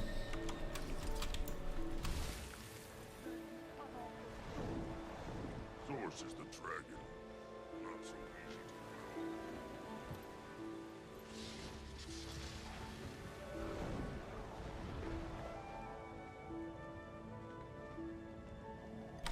If I'm not mistaken, none of the vendors we visited actually had the funerary instances, but it is possible to buy them for much, much cheaper on hard vendors across the desert. I think they don't actually, none of them are the ones that will sell you the gifts or the spirits of the mounts, right? So don't count with doubling down on that. Or is that just Volga's teeth? Now, who you're gonna want to visit is the primeval steward. Unfortunately, it seems like he's covering in fear until this event is done. That might be the case, so we might need to finish this one, this event, which is annoying, but okay. Let's do it.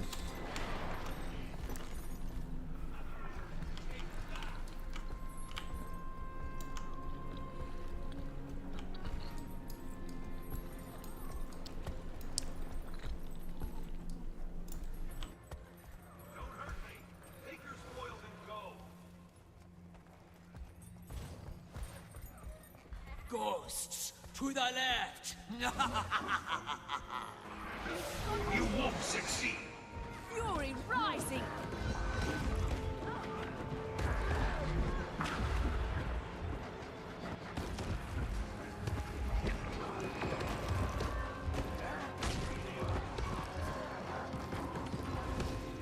This is what the ghost guard so fiercely? Gold? It's so soft. You can't make anything useful of it. Very pragmatic view of this metal, I must say. Get ready for another fight. I'll never finish this set of legendary weapons, man. Dust to dust, sand to sand.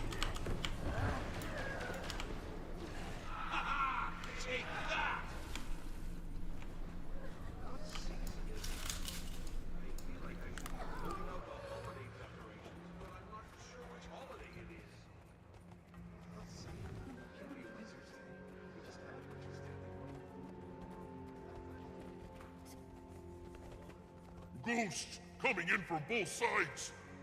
Death is coming for you!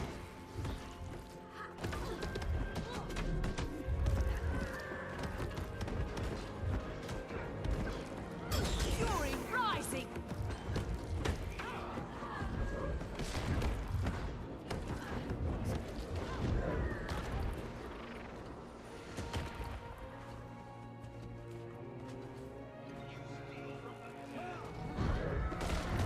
I am mighty!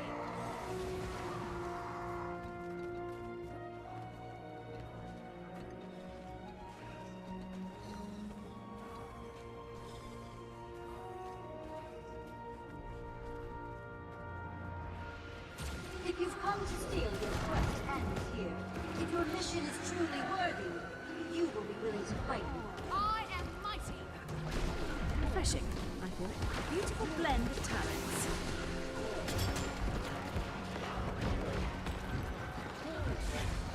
Enough! What is so important, ogres, that you've invaded these sacred Ah. grounds to find me? There's like a long ass dialogue now that we have to go through. I don't know whether, yeah, the ghosts Friend, keep coming. still keep cowering in fear. Seems You need even we're gonna have to weather this. We are grateful, Queen Nadege. Very grateful. But there are so many branded. We're struggling to survive.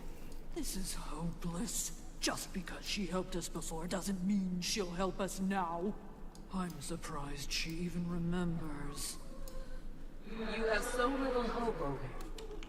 I can see how this war has worn on you.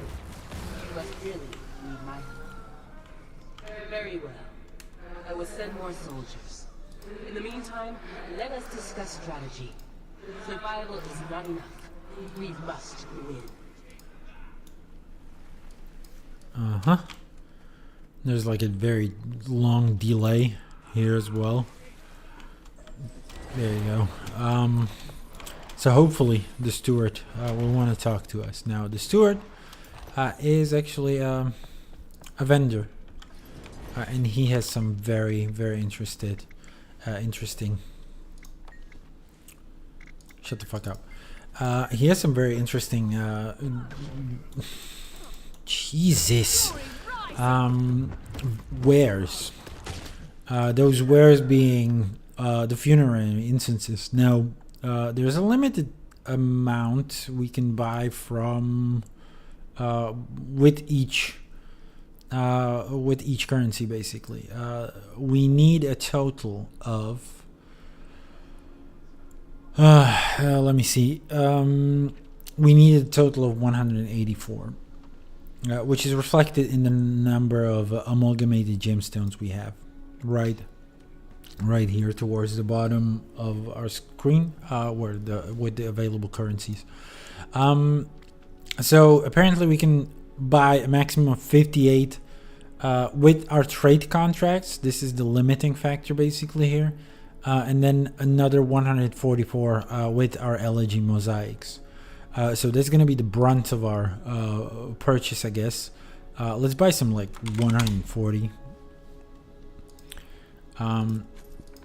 And what did we say? 44, actually, exactly 44 with the trade contract.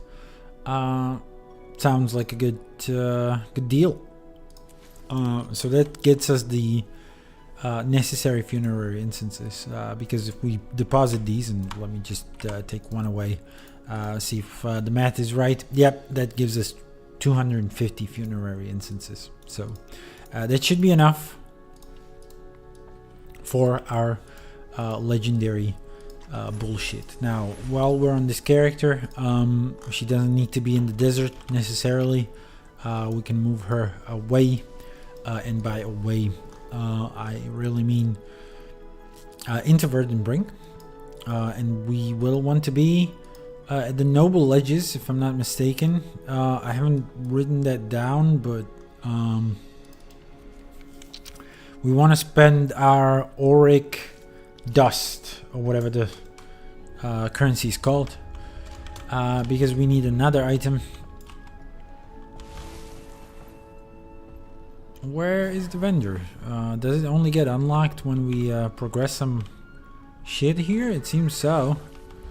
Seems like this map is not progressed enough, or maybe it's because it is the night meta that's going on. That would suck, man. That would be bad.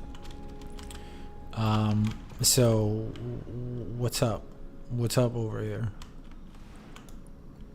Okay, change of plan. We're going to Auric Basin, actually. There's also a vendor there. Hopefully, if the meta is going on in Verdant Brink, it's not going to be going on in Auric Basin.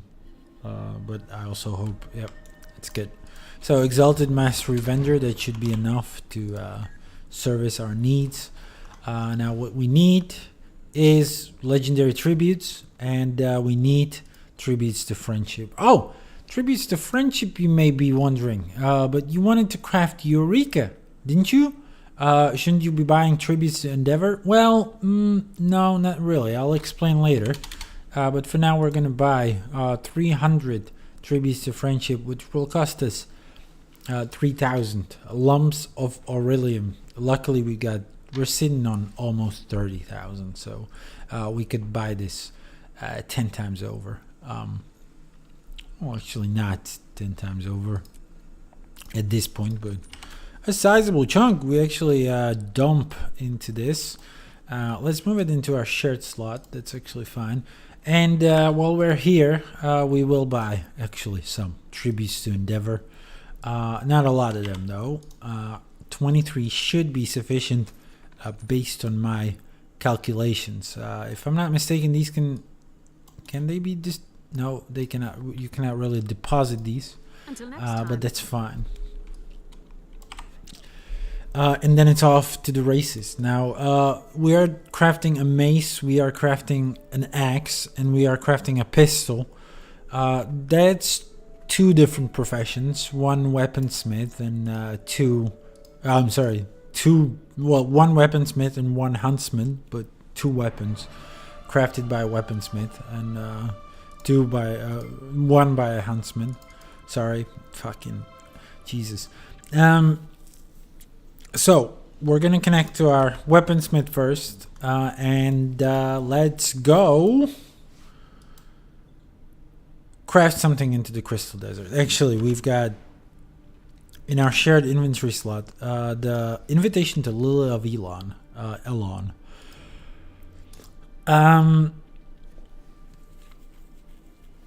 In the past, I made the mistake of assuming that there is no Mystic Forge in this. What do they call these broadly? What's the category name of these lounges? Right? In this lounge, I made the mistake of thinking there's no Mystic Forge in this lounge. That's because it's kind of hidden here, or tucked away over here. So if you take this portal, I believe, it will take you up there to the Mystic Forge, and you can actually use this one. So I wanted to showcase that as well. Either way, we're gonna need some 3 bloodstone shards over here, which is a lot. I mean, 600 spirit shards all at once. From our measly 15,742. I mean, percentage-wise, that's quite significant, right? We might need to store this in the bank later, and then also what we're gonna buy here, just to make the list a little harder, it is 100 Mystic Runestones as well. We're gonna need those for our legendary weapon. Then, speaking of the bank, then we've got the weaponsmithing station over here. We're gonna go into the bank, and actually we've got some chests of legendary shards. Now with these, we can actually take a couple of these shards of Endeavor. So the shards of Endeavor are the ones that are necessary for eventually collecting Eureka, right? It seems like we have to pick them one by one, which is incredible. That looks valuable. And hopefully I'm also getting the correct fucking shards. But if I look through the rest of them, yeah, there's none that would actually be the ones we need. But yeah, we're gonna pick up some. What is it gonna come up to? 36 shards of endeavor. We need way more. We need up to, we'll see however many. But currently we've got 42 shards of endeavor. That's not enough. We're gonna have to craft some. We can craft some from the tributes to endeavor. That's all well and good, but that still doesn't get us close there. So you may be wondering why we bought the tributes to friendship. I'm gonna show you a little trick. That's a publicly known secret. But before we do that, we're gonna utilize the Mystic Forge some more. That's the wrong teleporter, but this one is the correct. So we're gonna Mystic Forge, and we're gonna Mystic Forge gifts of condensed might and gifts of condensed magic. So this is just the gift of magic. How do we create the gifts of condensed might and condensed magic? We haven't pre-crafted those, have we? We need to create those from scratch. That's fine. I'm just gonna have to look into the guide of how to do these again. But if I'm not mistaken, condensed might and condensed magic, that's pretty much. So first of all, we're gonna need a stack of T5s. And oh, it only pulls from the bank, not from the collections. I'm sorry. So I mean material collections.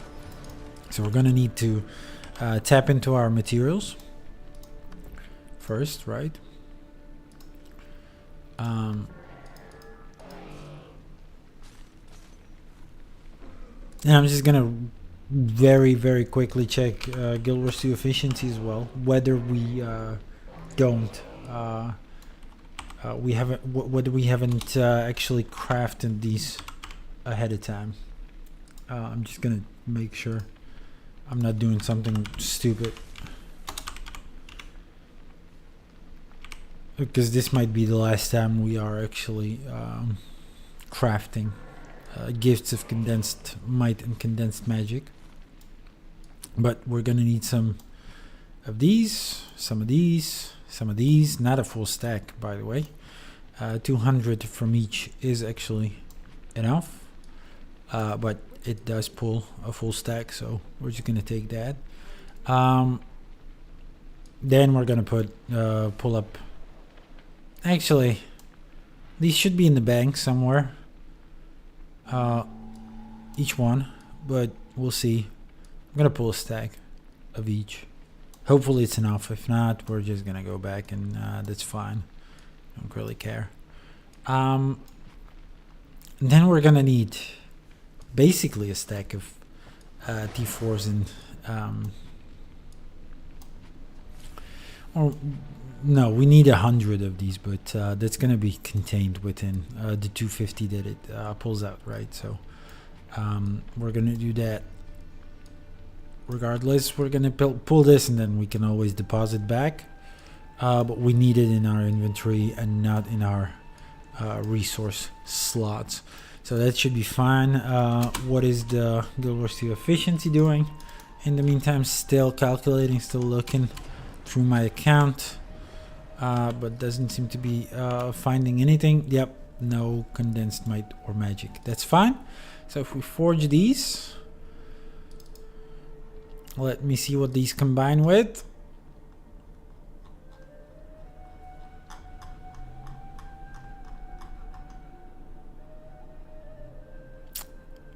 Did I get the recipe wrong?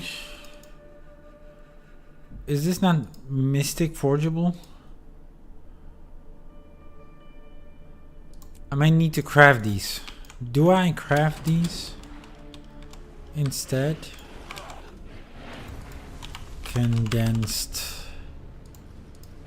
Fuck, no. Gifts of blood. Oh yeah, we need to do the gift of blood first, right? I'm not mistaken about this one, right? Gift of blood.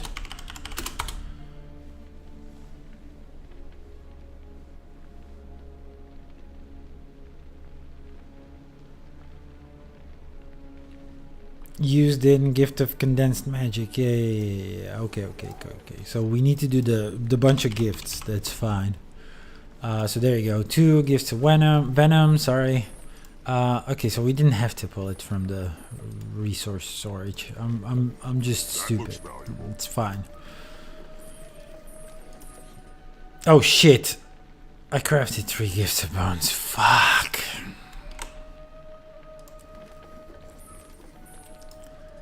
Oh no. I'm so dumb. What am I gonna do with the fucking gift of bones now? Oh no. It's okay. It's okay. It's just materials. It's just gold basically. We don't care. It's okay. It's okay. It's gonna be happy we're gonna be done with this. And you know what? It saves some inventory space theoretically. Instead of a stack of T5 bones, we do have a gift of bones. Unfortunately, cannot be really crafted back, but that's okay. So we're gonna need 2 copies of these anyway. Oh my god, shut the fuck up. Oh my god, these promos. Love your content. Oh yeah, you just fucking came in. The fuck are you doing? Oh, we don't need this thing. Right, gift of blood. Another gift of blood.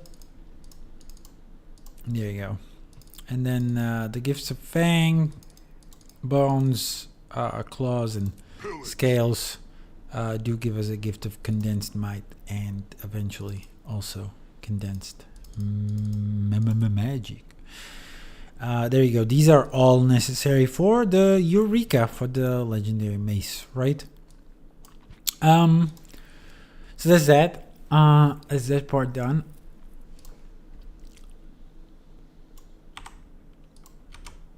Next one, we are going to craft gifts of the mists. A gift of the mist is created by, let me look up the recipe. It's actually the gift of glory, and I don't quite remember how to acquire a gift of glory. I don't know if I already did acquire it. I think you can you craft this one. No, you actually have to buy this one. We didn't buy it ahead of time, did we? Gift of glory. Let me see. Nope, we need to go and buy it, which is it buyable at the Mystic Forge attendant? Let the festivities begin. Yeah. Shut the fuck up, man. Don't talk. You'll find everything you need here. And get hopping. Gather as many as you can to win big. Make sure to keep a tight hold on your wallet. So 1 gift of glory, then 1 gift of war. There are a few bonus caches of coins scattered about, but they won't come easy. We already got the gift of battle, and then we'll need to craft a cube of stabilized dark energy, or whatever it's called. It's gonna have a cube in its name. It's a cube of stabilized dark energy. I see we don't have one, so let's just craft one. And with these, we can all cram them into a Mystic Forge as well. I've done this a million times, still don't remember the recipe, but that's fine. That's, I guess, expected. So that's the gift of the mists secured. Let's add it onto the legendary equipment pile, or whatever, legendary materials pile stuff.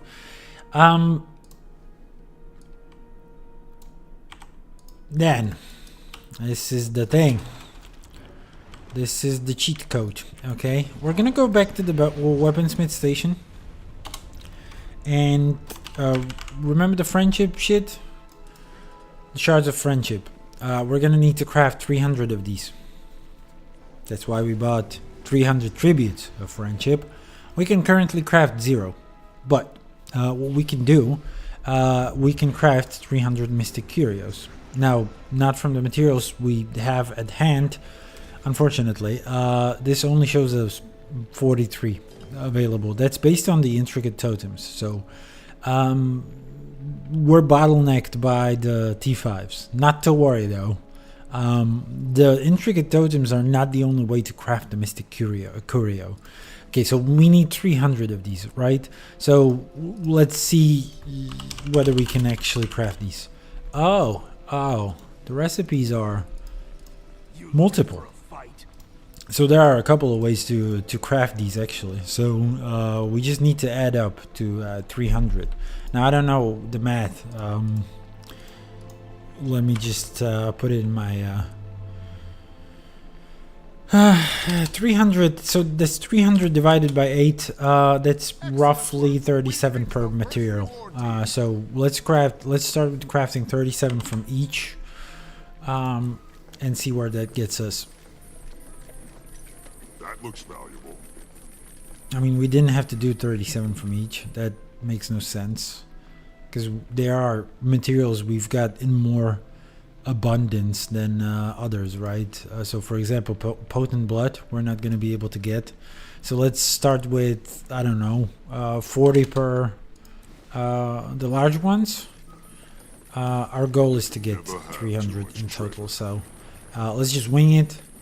I'm really bad at math and trying to divide these.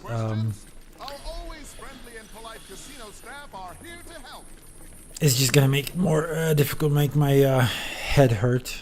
So whatever. 56. So I don't know. We're down to 22 with the large bones. So what is it? 56 minus 22. Yes, I'm putting it into a calculator. That's 34. Let's craft 34 of these. That looks valuable. Why not? Now 38 minus 22. That's 16. Let's craft 16 from this pile.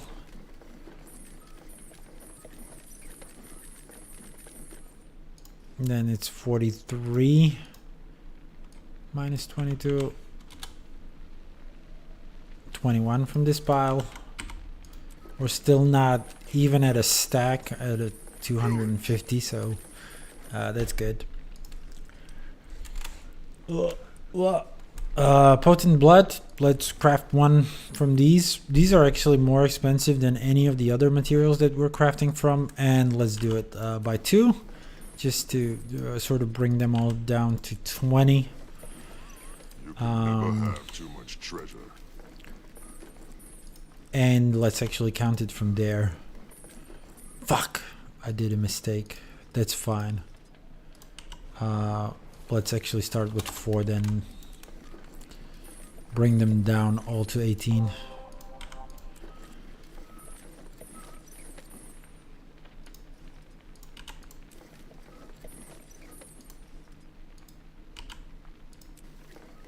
Pillage.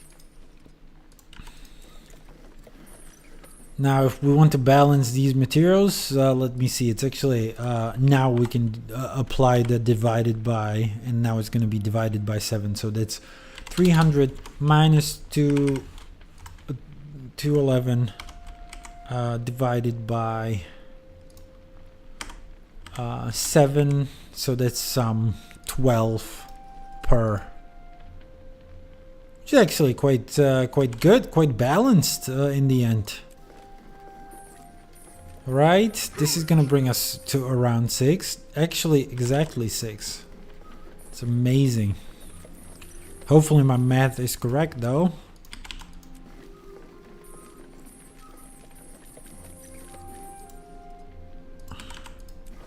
You looking for a fight? And we'll see which material is actually That looks valuable.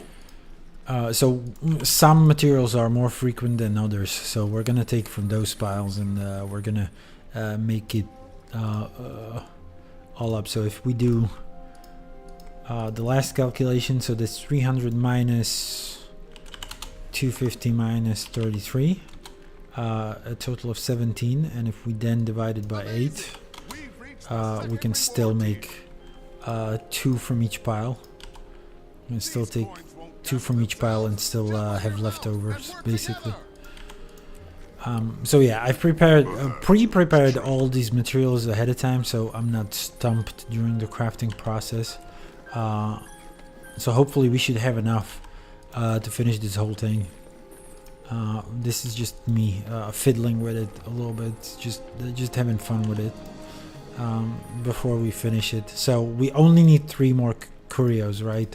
So let's sacrifice, I don't know, let's do the claws. I feel like those are very frequent. The bones are very frequent. And last but not least, I don't really know. Maybe the totems. The totems seem kind of frequent as well. So that puts us at 300. And now we should be able to craft 300 shards of friendship. We are unable to do that. That's probably because it seems like we don't have enough elderwood planks. So, yep. Seems like we did some miscalculation there. Like we're gonna need a lot of wood. Like a lot more wood. Let me actually check the bank. Sorry, the Guild Wars 2 efficiency. But no, it doesn't seem like we've got it tucked away anywhere. We are very short. We are very short on elderwood. I don't know what happened there. But okay. We need 10 elderwood planks per shard of friendship.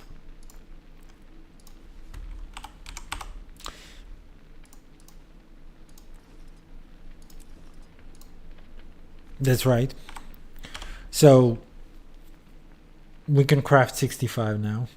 So that leaves us with some 300 minus 65. That's some 235.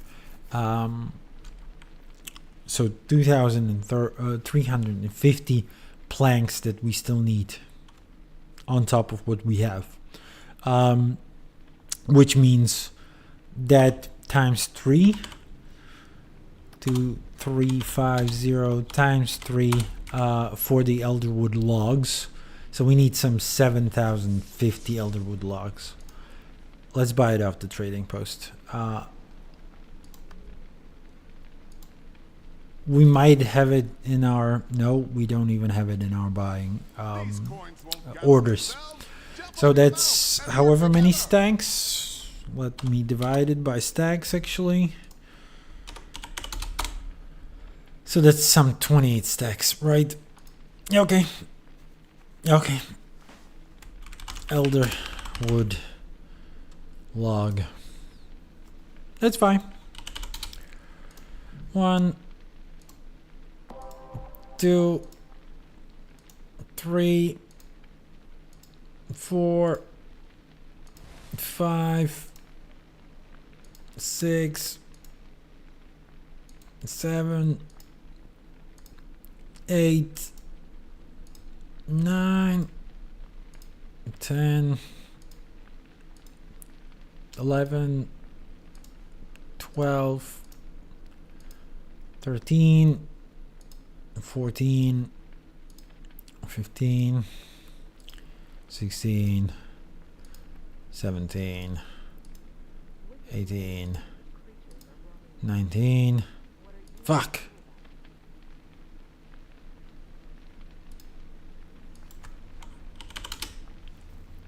Where were we?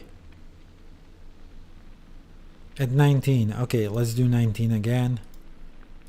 20, 21. We actually have a counter here.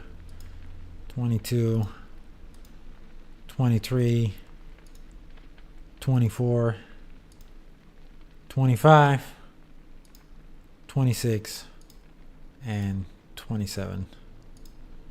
But we said 28, right? Yeah, 28. So there's that. And the extra partial success might get us over the edge we need we'll see. Let's pick them up at the trading post. We bought them instantly, so they're all there for pickup. It's cute. So we might just take a while crafting these. So thank you for your patience ahead of time. This might take a while. While we're doing that though, let me see the next step and perhaps explain a little bit what we're doing here.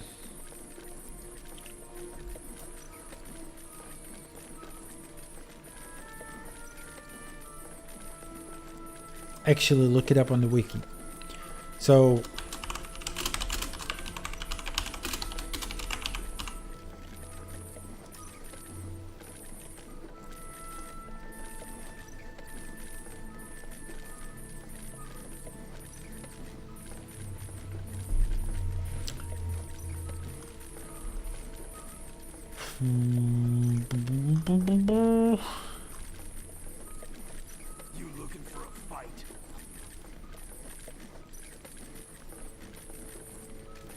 enormous chests of legendary shards. I am stupid. Why haven't I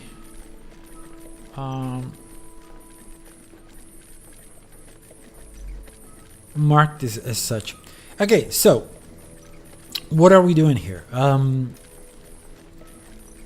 The legendary shards are an item that's been introduced for Generation 2 legendary weapons. With the introduction of the 5th legendary weapon, which was Eureka, the one we are actually trying to craft, and was used for every subsequent weapon, right? However, because these weapons do have different sort of weight classes, I'm sorry, they're of differing quality, basically, based on whether they are one-handed or two-handed weapons. The ArenaNet team tried to balance the materials needed to craft them by some means, right? And what they came up with was these Mystic Curios and these shards, right?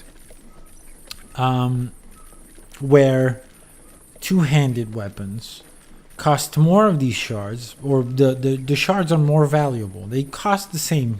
The shards, it costs the same amount of shards to craft any of the Generation 2 weapons, but the shards, based on what weapon they go into, they are of differing quality. So some are more expensive, some are less. But because then someone could be collecting shards for one weapon and then decide to craft another one, they suddenly wouldn't know what to do with the shards that have already been crafted. So in order to give the players the opportunity to make up their mind and switch the weapons they want to craft, ArenaNet has included a recipe that allowed you to change the shards, convert the shards into a different one. However, when they made those calculations, they sort of winged it. They didn't really do like a one-to-one correspondence between two-handeds and one-handeds, because then one-handeds are rated differently based on whether they are main hand or off-hand, and whether they are main hand only and stuff. So what they did basically is based on the number of skills that the weapon allows you to use, right? So if you do the math on the conversion rates, there is a method that makes it cheaper for you, depending on the cost of laurels as well, or rather what you can buy from laurels. But typical market scenario will be that it is cheaper, actually, to craft off-handed shards for an off-handed weapon and convert it to a higher rate shards. The conversion is not perfect, so from 300 shards we will be crafting fewer shards for Endeavor. However, because the shards that you get out of the box are actually universal. You can pick whatever shards you want from that. However, because you're crafting lower quality shards and converting them into a box of shards of whatever quality, you can get more expensive shards by converting less expensive shards. I'll demonstrate, right? And maybe it will not make sense with the calculations, but I wonder if we have actually some of the shards here, if we can actually show it.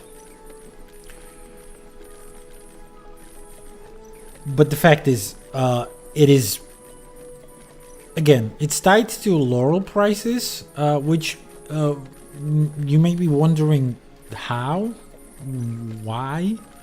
It's because of the materials used, right? Because of the T5s, basically. The T5s that you pull out, I mean, you are using T5s anyway for the Mystic Curios. Because laurels can be converted into T5 materials, which is a horrible way of converting them, but because they can, you can think about buying directly the T5s directly through laurels, right?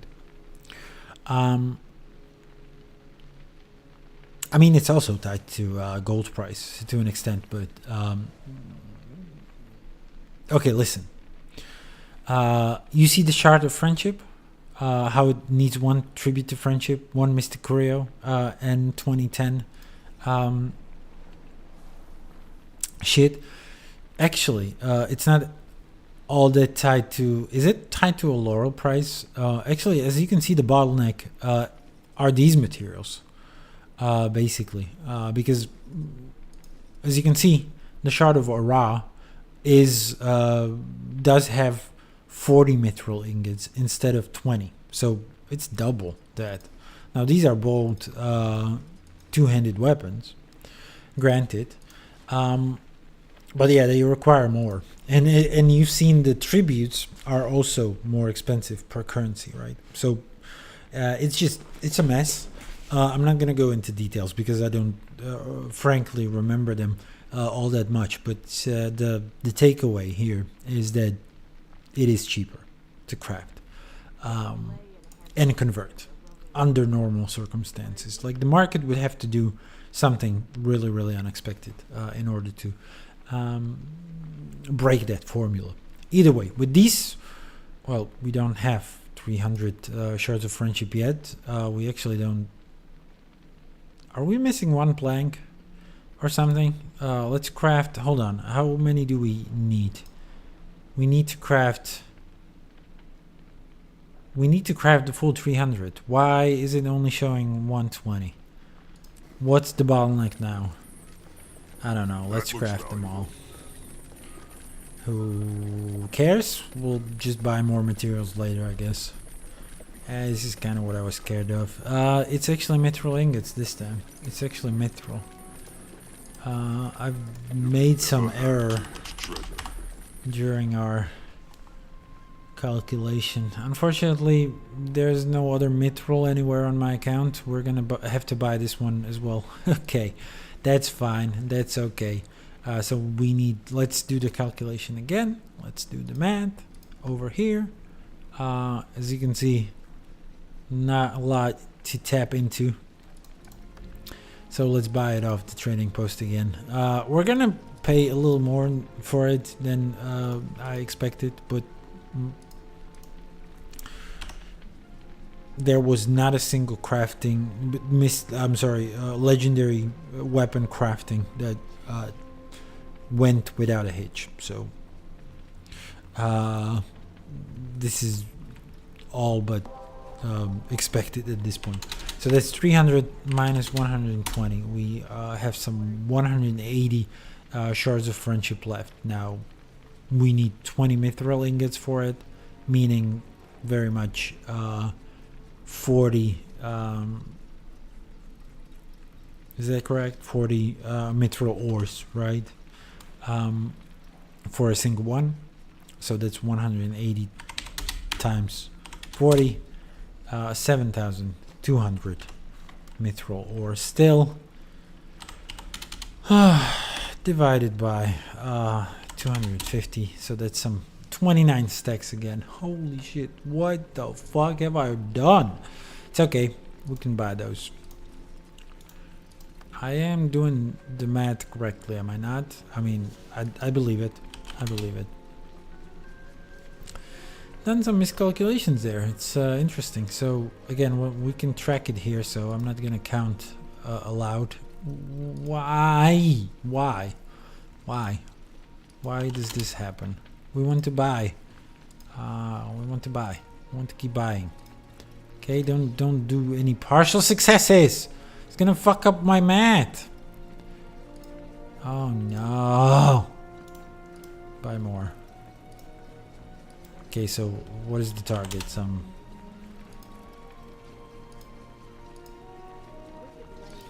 31 stacks over here, 31 items now. No partial successes. What are you doing? Yeah, just buy higher. Good. Fuck are you doing? I guess the partial success happens if there's like a... if they manage to sell it before I'm able to buy it. I don't know. Who cares?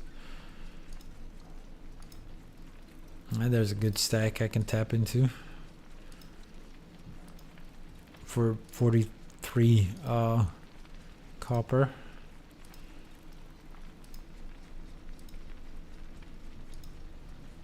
And it's gone. Oh, it's actually for 42. Someone undercut the seller. They could have sold it for 43 and not actually earn a nickel more because of fees.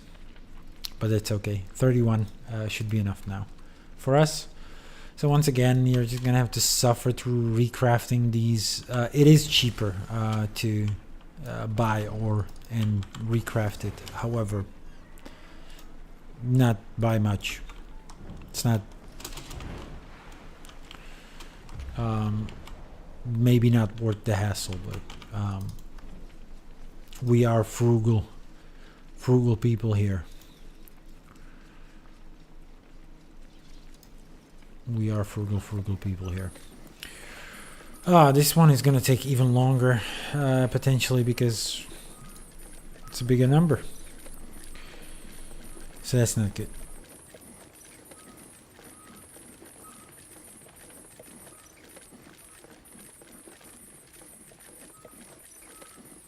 But hopefully I've at least successfully demonstrated, or sufficiently demonstrated, that the shards are of different quality based on what weapon they go into. So it should be intuitive then that it could be I mean, it should make sense that they are. That's why you're really looking at laurel prices. I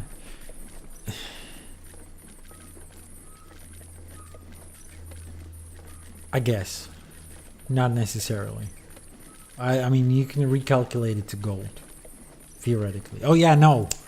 That's why it's based off laurel prices. Because the laurels are not used to buy... I've got it now. I've got it. I figured it out. So it's obvious. Larger shards take more materials. Mithril and elderwood. So they cost more gold. It's obvious.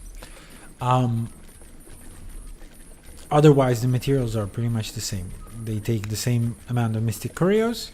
They take the same amount of tributes, but well, I mean, they don't take the same amount of tributes actually. But they do. Sorry, but the tributes cost different currencies. Now, you can do the math on conversion rate on currencies, I don't really care because I've got a million lumps of Aureliums.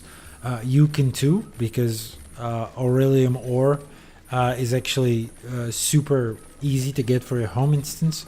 So you're going to be sitting pretty on lumps of Aurelium. That's not really a good choke point, and I don't think there's a good conversion source for Aurelium. I don't know how you can convert Aurelium to gold, to money. But yeah, so bigger shards, more expensive in terms of mithril and elderwood. That means more expensive in terms of gold. There is a sort of direct correlation there. Why did I bring laurels into it? Basically, laurels can also be converted into gold, obviously. However, they can also be converted into the boxes of shards. So you can buy the boxes of shards from a laurel vendor. However, that is an incredibly wasteful thing to do under normal circumstances, because while you can basically recalculate everything that goes into a single shard of a Ra, of Exitar, or Friendship into money, it is cheaper to craft under normal circumstances, because the materials that go into it are cheaper than what you can get from laurels if you use laurels to buy bags of materials directly, right? Because you're not buying bags of T5s, and that's why I explained that T5s are an incredibly poor thing to spend your laurels on. What you want to be buying is bags of T6s. Typically, it's like T3s and T4s that are basically the best conversion for laurels into gold, right? So you can use your laurels to buy the boxes of shards directly, or you can take your laurels, buy the material bags, sell the material bags, buy the materials needed for your shards, and craft the shards instead. And then I'll show you what the formula is for changing the shards into your weapon of choice. Why it's advantageous to actually do it this way. And hopefully I did all my maths along the way correctly. Otherwise I'm gonna look like a fool. We're gonna be left off with a lot of extra shards, basically. So yeah, this takes a while, as you can see. Probably not the best use of our time. We could have bought directly, I guess, mithril ingots. Let's actually check the prices. So it's 84, right? And we were buying for 43. I guess that's not a big difference. It's actually, now it looks cheaper to buy a single mithril ingot than 2 mithril ores, right?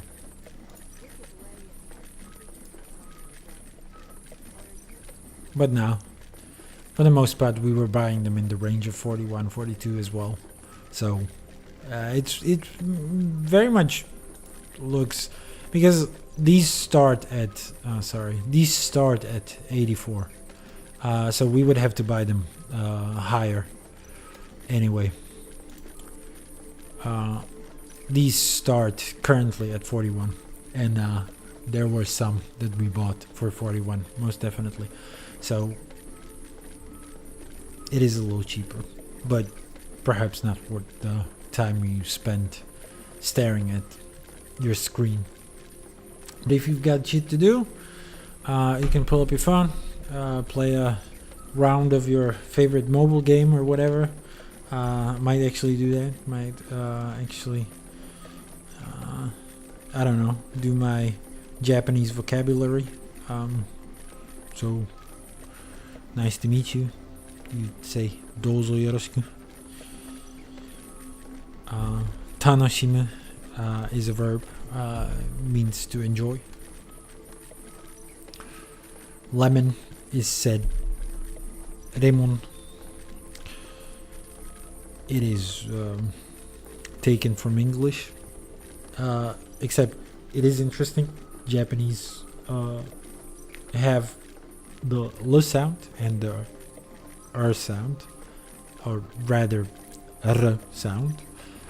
They're allophones for them, so not really R, although the English like I don't want to finish the word that I was thinking of. Reverb, for example, reverb has those soft R's, right?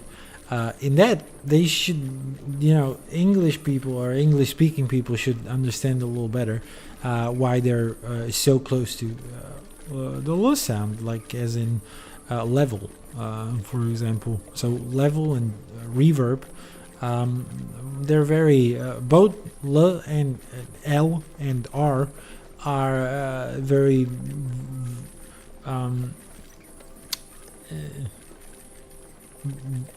vocal. Is it vocal?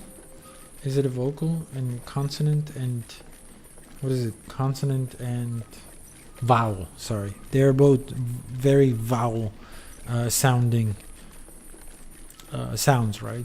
Now we actually have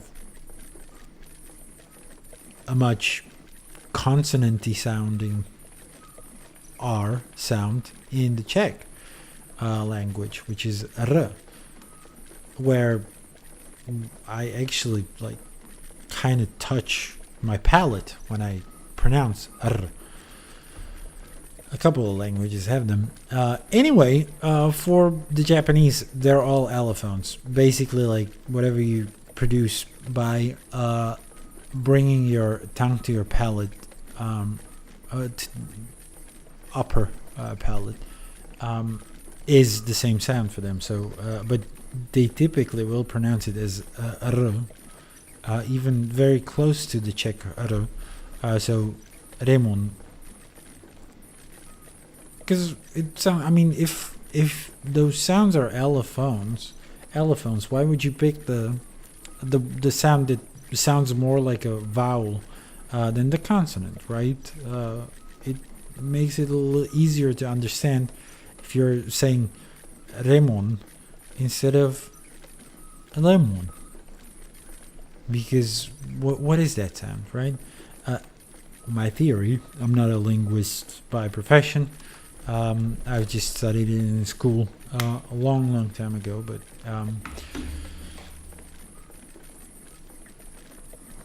this is just a little tidbit. So yeah, a lot of these words are, and there's your Japanese stereotypes, basically.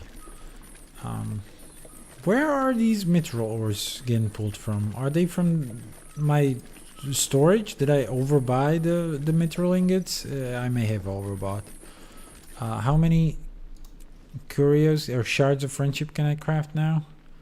179, and I needed 180. Okay, so we need a tad more. 18 more mithril ingots. Is that correct?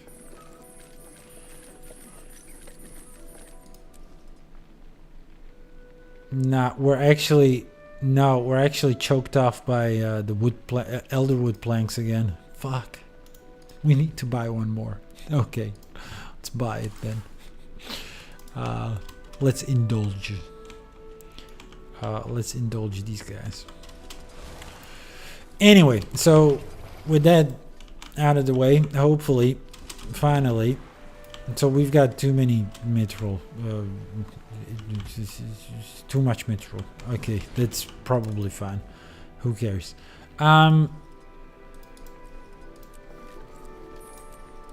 There you go. So we'll craft all 180. With that out of the way, we will visit the Mystic Forge once again. That was a Freudian slip, par excellence. However, visit is not a word, so whatever. That looks valuable. We will take some globs of ectoplasm, which should be in the bank. Philosopher's stones, which should be in the bank. I believe we are using those regularly for conversions. Unfortunately, we don't have enough, so we'll buy some. That's fine. And we're gonna have to buy some thermocatalytic reagents unless we have them in our material storage. Which I suspect we might. Yeah, we do. So let's take 5 out. And with these, let's not put them in the storage. We're going to be using them right away. We're going to visit the Mystic Forge attendant, buy some of those Philosopher's Stones. Yep, there you go. And cram these all together into the Mystic Forge. Now, what have I explained before? So I've shown you, and this is a little hard to assess. So what have I done about? So we didn't have to craft. Am I crazy? Did we have to craft a single shard of Endeavor? We might, in the end, do that, but we also might not. So we don't even have a recipe for it, I guess. That might be an issue. But yeah, for one, so mace is a one-handed main hand weapon, unlike friendship. But you see, this is double the material price. Actually triple in the case of elderwood planks. So you can imagine that for one-handed in a main hand, it will be somewhere in the middle, right? So what's the conversion rate there? We'll see. So when you take those, sorry, and it's not enough shards of friendship, let's start stack. If you're gonna cram these into the Mystic Forge alongside all of these materials, it just takes 5 globes of ectoplasm, 5 Philosopher's Stone, and 5 thermocatalytic reagents. And you're gonna get an enormous chest of legendary shards. Now, if you open it, you'll see that you can pick anything you want. So we've used 75 shards of friendship. However, we've used 100 to craft this box. And we can loot back 75, which is trash. Why would we do that ever? But you've seen that you can potentially loot two-handed ones, which were double the price and triple the price of some of the materials, right? So already for 100 cheap shards, you can get 75 shards that should be basically double the price. Problem with this method, to an extent, is that you always have some leftovers. But pretty much, at the cost of a couple of ectos and a couple of thermocatalytic reagents, you're getting a really good deal. Now, it is even helpful with the one-handed main hand weapons. Even then, you've seen how many materials I had to buy, right? So, or how much materials I had to buy. So even then, it is a good deal. So if we pull the 75 shards of Endeavor from it, it is perfect for us. So we're gonna do that again, and we're gonna do it for all the materials. And they're actually asking for 5 Philosopher's Stones. We've bought too few. What was the 4th ingredient again? What am I missing? The thermocatalytic reagents. Oh, I only for some reason I only took 5 out of the bank. We need 10, of course, and more Philosopher's Stones. It's fine. So we're gonna buy another stack at the Mystic Forge attendant. Gimme. There you go. Until we meet again.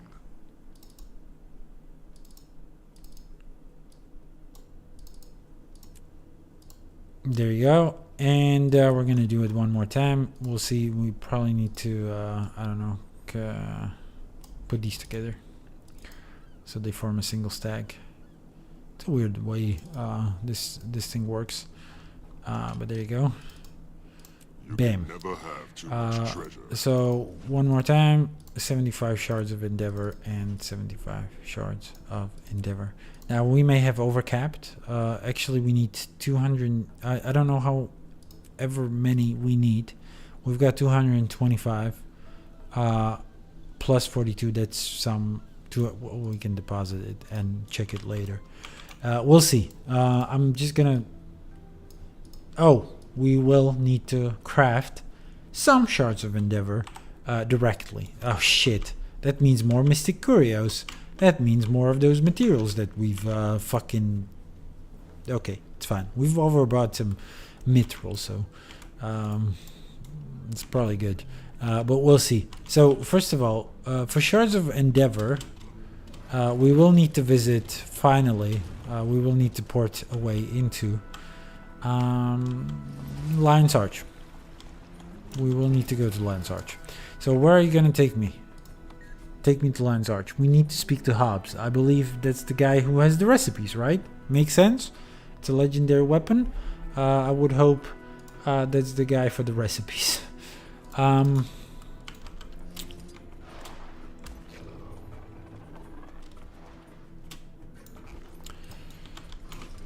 Dog, show me your wires. So it's not in volume 1, volume 2, volume 4. We need the recipe.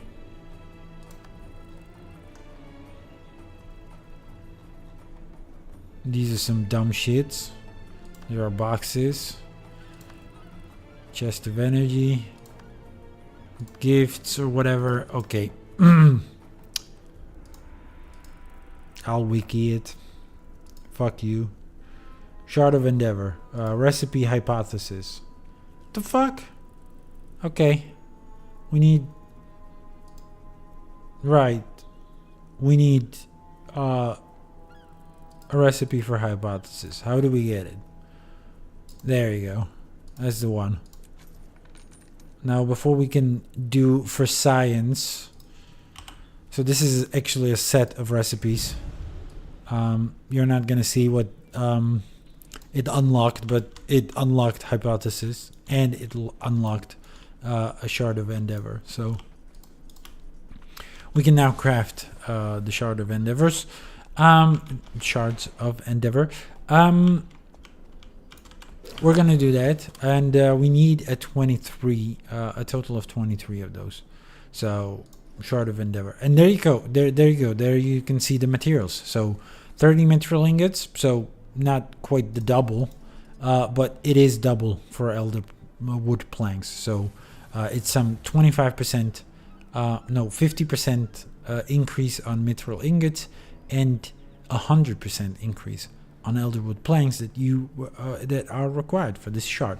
So yep, just this one doubles in price. I guess it's worth it. Look, I'm not the one that has done the math.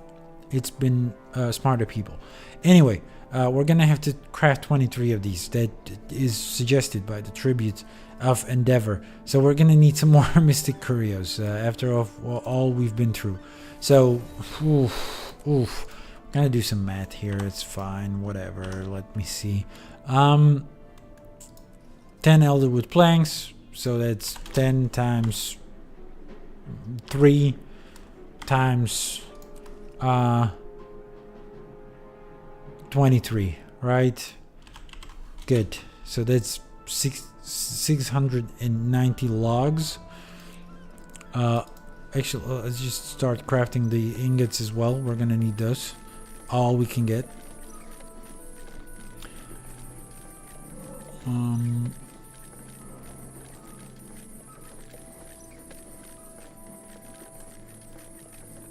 So 690 more logs, and for the shards themselves, that's what I forgot to account for. The shards. I'm sorry. The shards themselves. The cost of of crafting the shards themselves. That's where I went wrong. So it's actually 30 planks.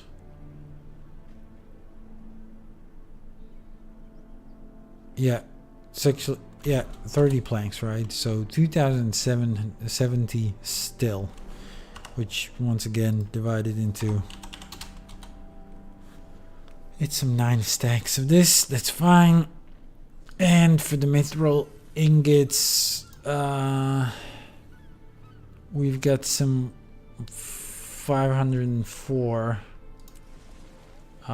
Some for Mystic Curios, they are required in another abundance, so that's 23 times 15 times 2 again. So 690 over here.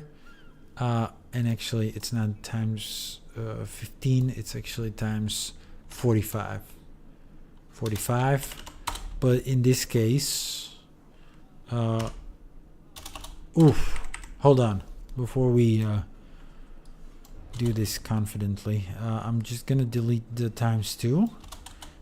So for ingots we need 1035 ingots, but if we subtract the 504 we already have, we only need 531. So that's the thing that we're gonna double in order to get the ore price, and to get the ore price, and then we're gonna split it into stacks, which is some 4 and something stacks, 4.2 stacks actually. Let's go for the elderwood first, then buy some 8 stacks of these instantly, please. Thank you. 2, 3, 4, 5, 6, 7, 8, and then a third of that, roughly a third of that. I don't know. Let's do 100. That's over a third, but that's fine. And then for mithril, we're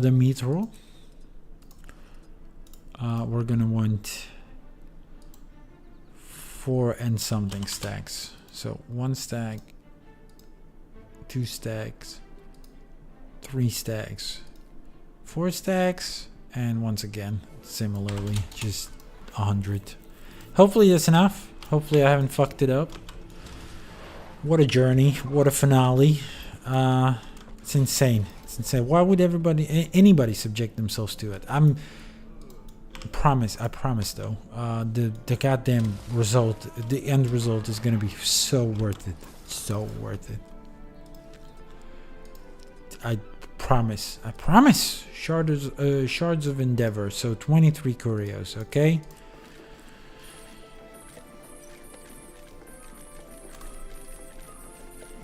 Once again, pull out your favorite mobile app. Oh, so this is that's not fun for you.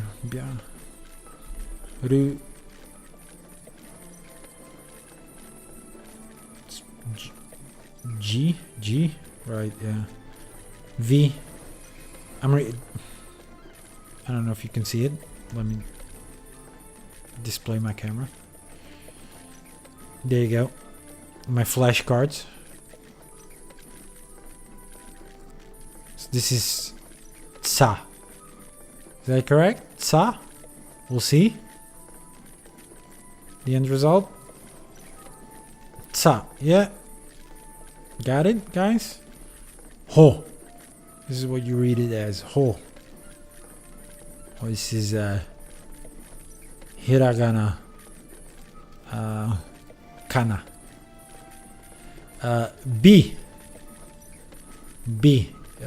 You see the 2 little lines there? That's handakuten.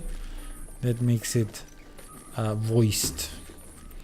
A voiced he, which is in this case B. For, I mean, whatever. Sen. Do you know what the word sen means in Japanese? It means 1,000. That is correct. Happen. That's how they say 800. Sorry, no, that's 8 minutes. I'm stupid. It's not hapyaku, but happen. Happen is 8 minutes. So that's bad, and I'm marking it as my fail. Don't worry. Mutsu. Hold on. I'm gonna keep crafting mithril so we can have another Japanese lesson.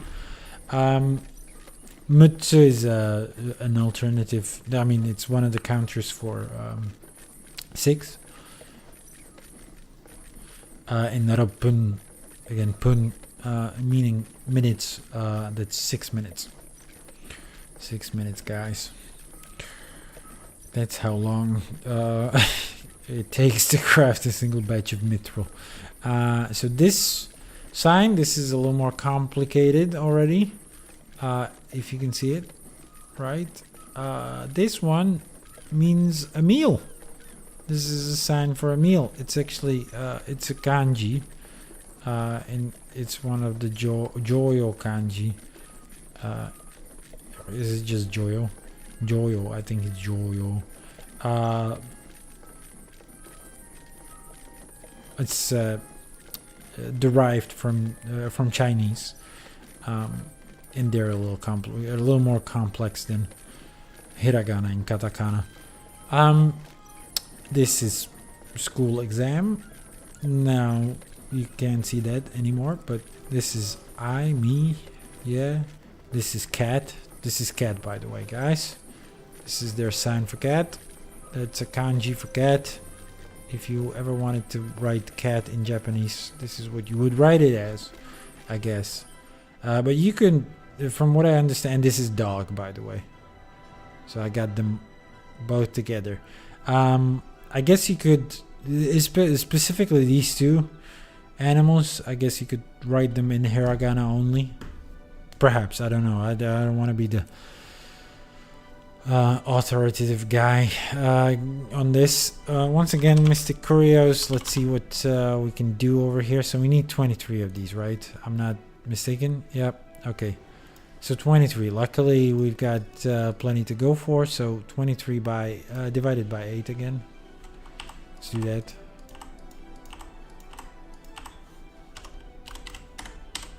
I'm having fun with it. So it's 3 per material. Okay, good. Roughly 3 per material. Let's actually do divided by... Now hold on. Let's craft one of each of these and then do the math. You can never have too much treasure. Now do the math.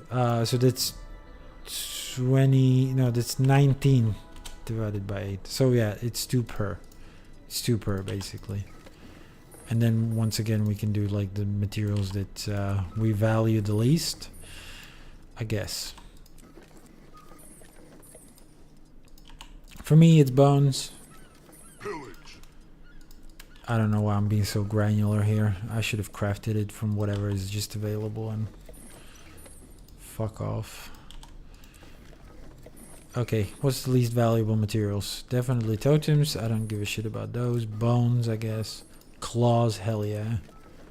Actually, looks like we're gonna be using up most of these. Let's do venom sacks. I feel like I'm dropping those all the goddamn time. With those we can finally fucking craft the 23 shards of endeavor we're gonna need for the rest of the weapons. And while we're on the subject and at the crafting desk, crafting table, we're gonna do another gift which is crafted, and that's the gift of metal. Fuck, we need a bit more ingots though for that, so 500 more. So a couple more stacks. My bad, could have bought that right away. Hopefully it's our last trip to the Mystic, sorry, to the trading post, but no promises. No promises, guys.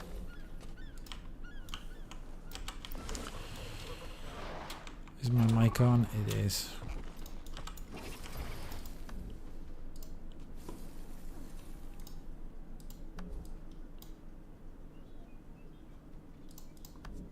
Gift of metal, huh?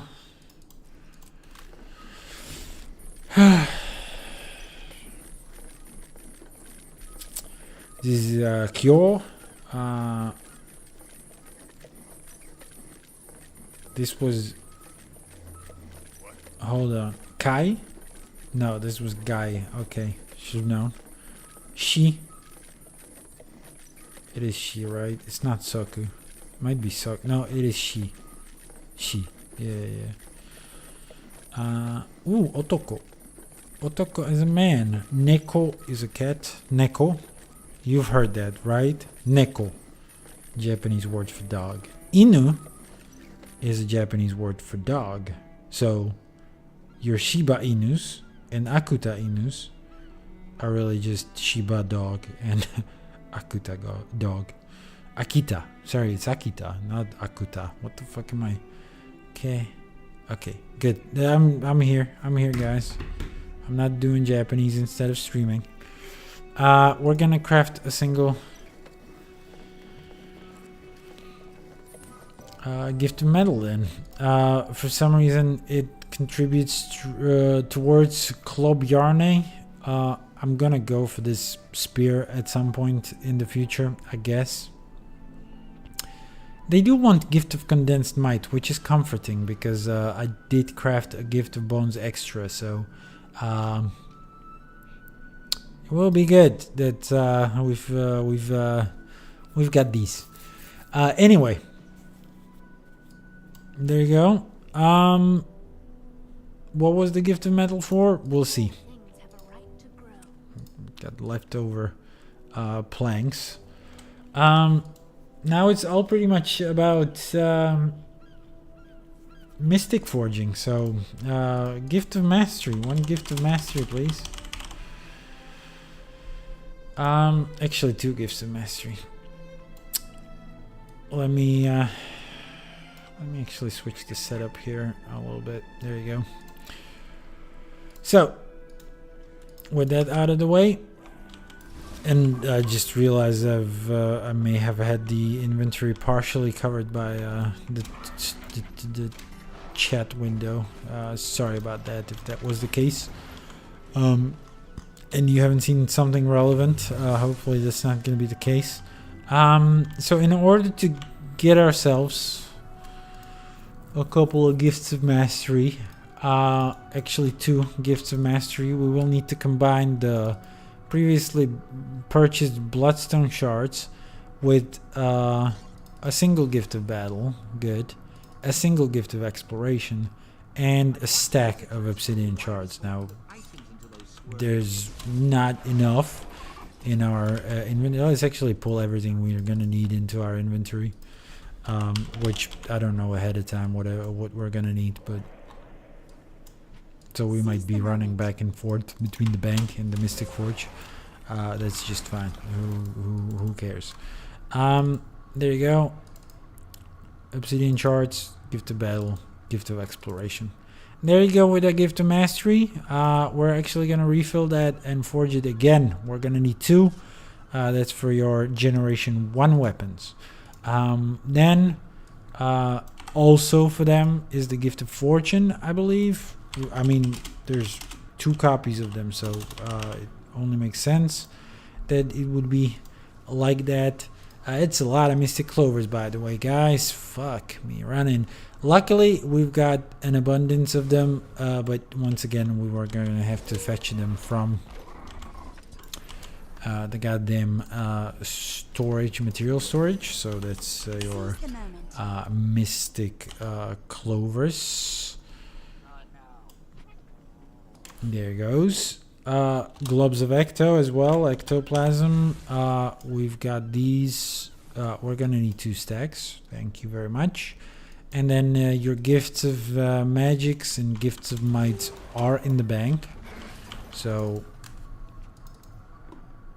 that's all well and good. We don't want to combine it with the condensed ones. Fuck. What am I doing? Gift of magic and gift of might, right? So once again, we're gonna have to do it twice. So yeah, those are your gifts of fortune. Once again. Then we're gonna do a mystic tribute, which I don't remember what it is, but it's gonna be similar, I believe, to what we've already done, or what we've done here. And yeah, we're just once again gonna need the mystic clovers, 77 of them actually, and then some mystic coins. We've got them in the bank. We can pull them from the bank. That's fine. So we should have everything in our inventory this time. And yeah, you're gonna need 2 gifts of condensed might and 2 gifts of condensed magic for a single item this time. There's your mystic tribute.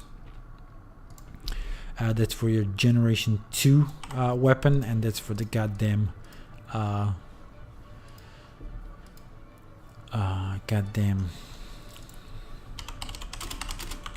Eureka, the mace. Maybe you could show me some moves. For the mace, you're gonna want some gifts of metal. I mean, 1 gift of metal. The gift of the mists we procured earlier. Mystic runestones we procured earlier.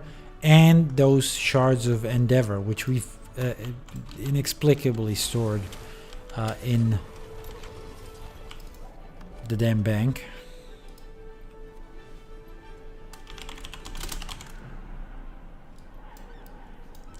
We're gonna need 100 at this point.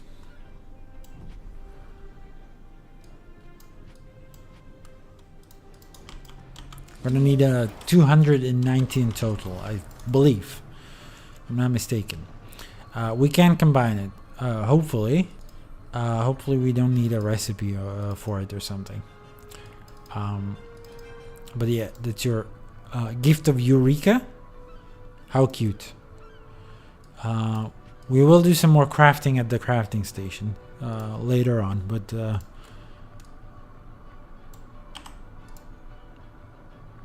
then we do the gift of the desert. That's what we were collecting this whole stream. I guess I don't need to guess or need to consult the wiki for that one. That one is fairly obvious how to create. And then and this is the first time I'm crafting this one actually on this stream. I'm never doing the desert method again. I think it's way messier than the jungle method, but this is what it looks like. You get the gift of the rider as well by combining the gifts for all of the individual. For some reason it's exotic. It's exotic. But there you go. And then you need the gift of the desert mastery, which I'm guessing you combine these two, right? The gift of the rider, the gift of the desert, and then what? Bloodstone shard, and we're missing an ingredient. We're missing the gift of the desert, gift of desert mastery. Yep, gift of desert mastery. We are missing those funerary incenses that we bought earlier from the steward. Incense. There you go. Guess these can go back into the bank.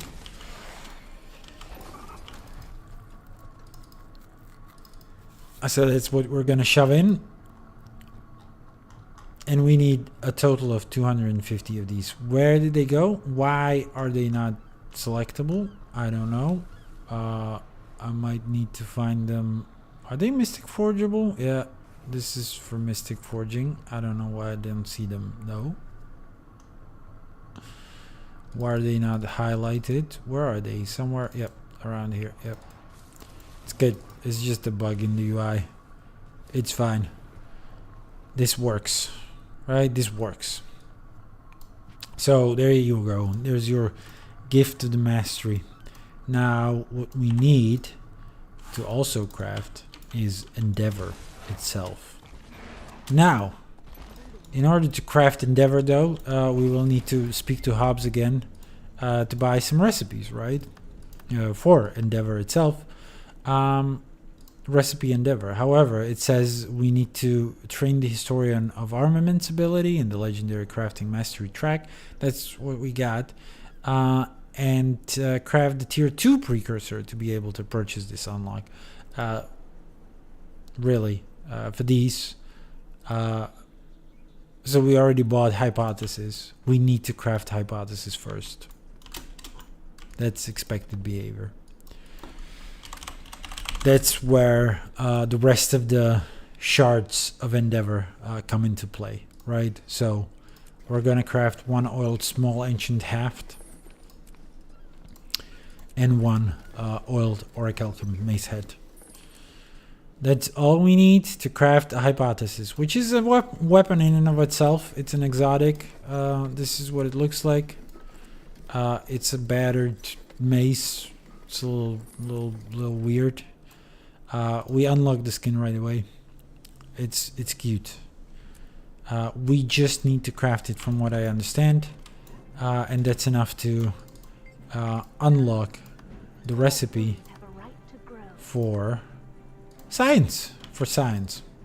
So we buy for science, and we craft a weapon that's called science. Hey, hold on. We need to unlock the recipe first. So for science, oh sorry, the weapon is actually called for science. So once again, they just ask you to oil up a small ancient half, oil up a mace head, and craft it, put them together with a molten lodestone. I guess you use the lodestone to melt the two parts together to give a little bit of a, better looking baton thing. Still not quite a mace thing, but it is a thing. And as soon as you unlock the skin, I guess, as soon as you've got that item in your inventory once, you will eventually unlock the ability to buy the recipe for endeavor. You open recipe for endeavor and craft endeavor, which is your precursor weapon. That's the precursor weapon. You need then some spirit wood planks. This time you are doing a spirit wood haft, ascended tier shit, and Deldrimor steel mace head. Now, together with an inscription, which you need a crystal for, and a legendary inscription itself, which we need to craft a plated dowel for us. Bada boom, bada bing. This is the way you craft it. You eventually put it together to create already a mace looking thing. The endeavor. It's a cute skin. I like it.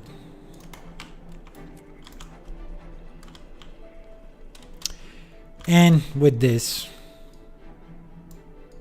that's pretty much all we need for the triple of our legendary weapons. So let me just put it together line by line. So we need one gift of fortune, right? One Eureka, sorry, gift of Eureka. Another gift of fortune, and then the mystic tribute, that's actually for the Eureka, desert mastery here, and endeavor. These should be combinable into a weapon. Then for the gift of fortune, we need some supplements for this one. Luckily, we've got those pre-prepared as well, so we'll get one gift of Quip, actually, one chaos gun, one to the Frostfang for this motherfucking line, and a gift of Frostfang. I don't remember the fourth ingredient for a generation 1 weapon, but that can be amended right away. Whatever it is, we should have it already. It is the gift of mastery. We've crafted those as well earlier. There you go. And that should be your that should be your weapons. I'm just gonna quickly check Eureka as well. So it is a mystic tribute, right? A gift of Eureka. Gift of Desert Mastery. Yep, very much so. And Endeavor. Let's start dumping them into the Mystic Forge. Finally, the finale to our legendary journey.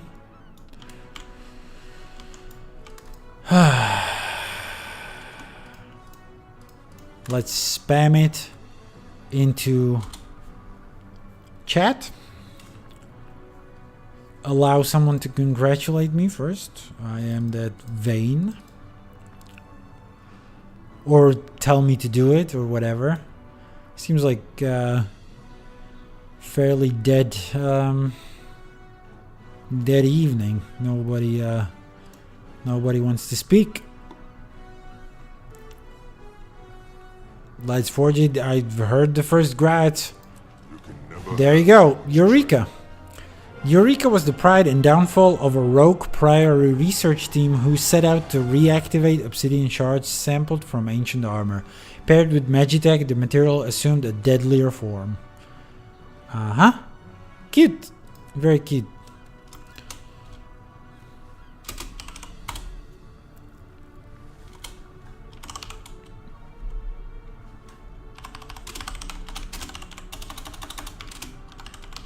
We'll showcase them eventually.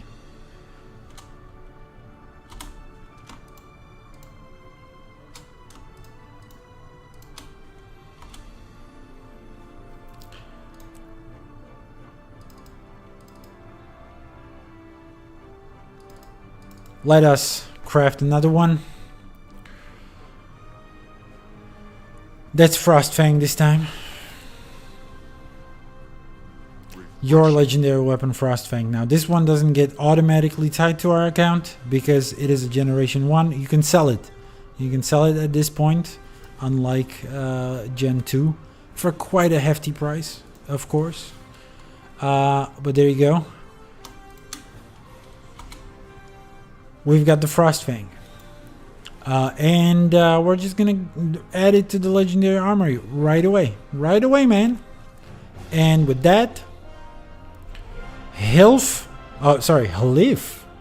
traveled to the far Shiver Peaks to challenge Jormag.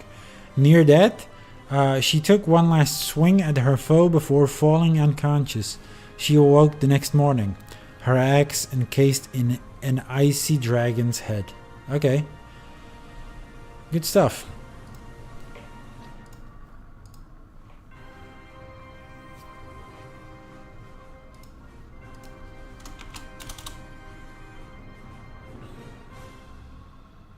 You're here to help.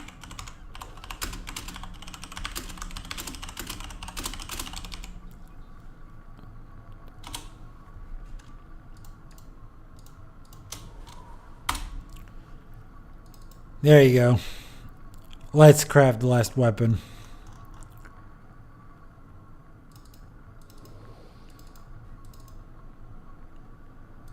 You can never have too much treasure. There's your Quip.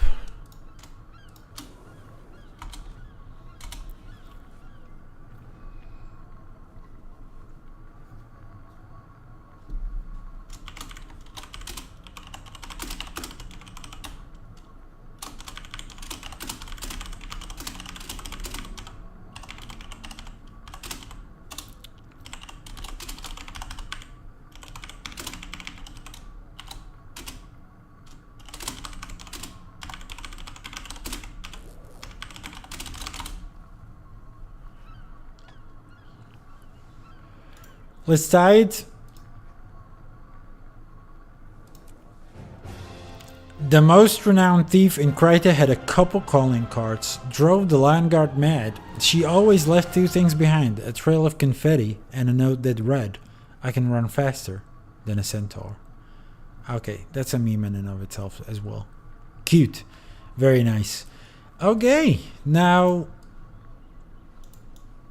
we are a warrior. Today we've crafted weapons we can all wield. Alright, let me switch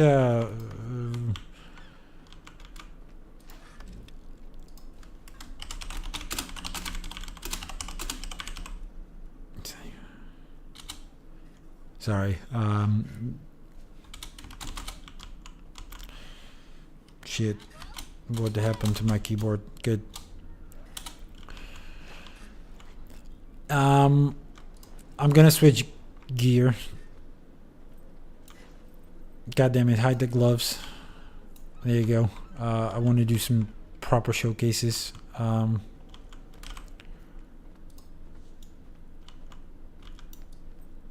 What is this fit? I hate that we do the showcases every time in Lion's Arch. Let me at least find some new place. Good lore on the weapons, by the way. I enjoy it. I purposefully haven't looked into the lore stuff. So let's equip our the thing we've crafted first, Eureka. So there you go. It's making like, so yeah, it's got a little sort of obsidian. Oh, it actually makes shards and shit. But there you go.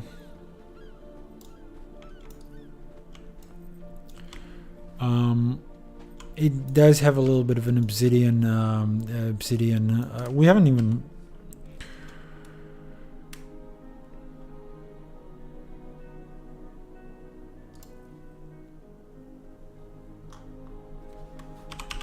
Sorry, I'm getting distracted by chat.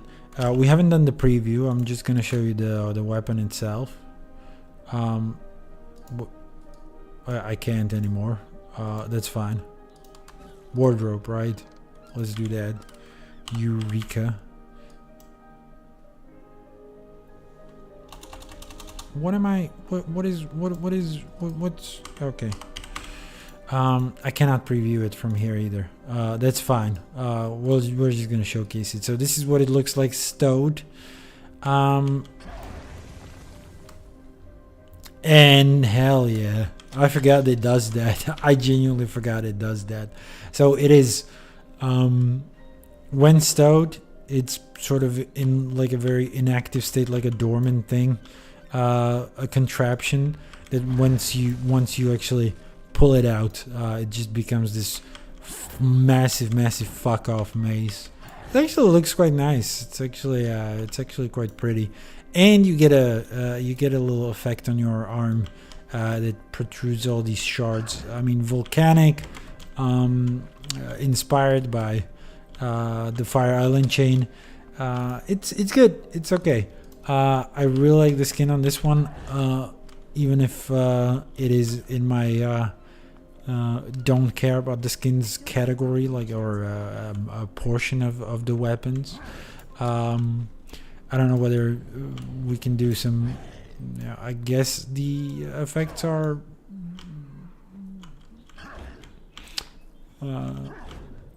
different as well.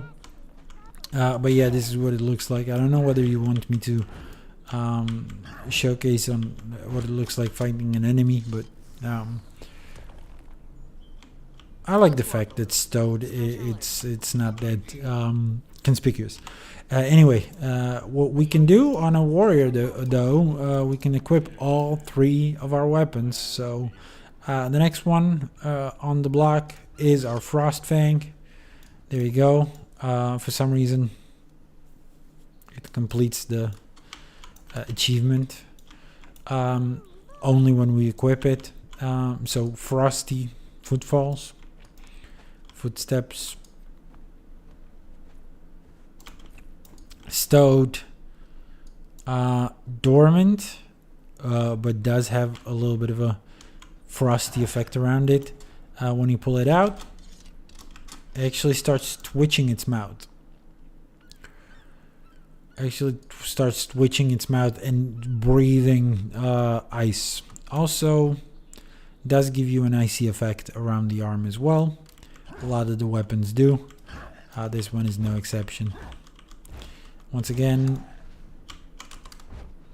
actually, when you throw it, when you toss it, it does toss the projectile off the Frostfang, of the weapon itself. Always a nice touch. So there's that. Okay, let's not go crazy, man. Very cute. And the lore behind it is interesting, I guess. And last but not least, Quip. Everyone's favorite. Quip. The legendary pistol. Hold on, I cannot equip Quip. Thanks for coming out with me. It's okay. I didn't have anything else to do. I can't equip Quip into our main hand, but it's fine. We can equip it into our offhand. I'm just gonna unequip Frostfang outright, so it's not distracting. But once again, footfalls. This time, extremely muted. I guess for an offhand. Generation 1 weapons did have this sort of divide between the smaller weapons not being as conspicuous, but yeah, this is Quip, the dumbest weapon of them all, I guess. This is what it looks like stowed. Very much not for every class, I guess, and every character. Not really an aesthetic that you can adopt easily. But when we pull it out, we do get a little bit of like a confetti spray around us. Not really any sound effect accompanying it, which is of course different from when you fire it. Can't really hear it on an offhand. I mean, yeah, you could hear it. It is possible to hear it. This is interesting, the effect. I didn't know you fire all the barrels on your weapon. You get more projectiles the more ammo you have, which is interesting. An interesting mechanic. Anyway, this is what the Quip looks like. Equipped again, like a slight effect around all of your body, basically now, even around your tail. A sort of misty thing. Shall I showcase it on a better character? This one might be worthwhile to showcase on a different guy. That guy could be our engineer, whose style it pretty much fits, so that's good. That's good. And he even has a weapon, pistol equipped, which is Hope. That was the last legendary weapon we crafted, and now it immediately gets replaced by Quip. It's so unnerving that it doesn't actually give any sound when you equip it, but yeah, this is what it sounds.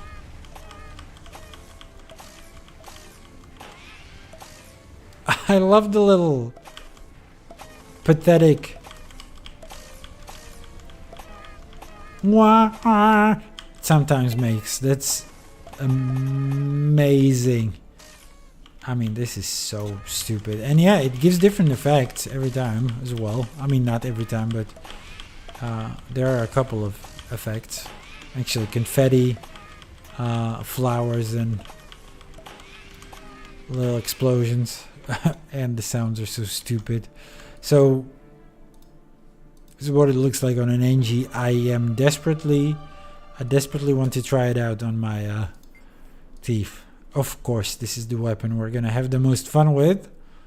I mean, the Eureka looks awesome, but certainly no. Ooh, we got birthday, right? No, it's not. It's not our birthday. It's only because we reached level 80. We can, unfortunately, we cannot dual wield Quip. That's the thing that we cannot do. We can, but we can skin a second pistol as Quip.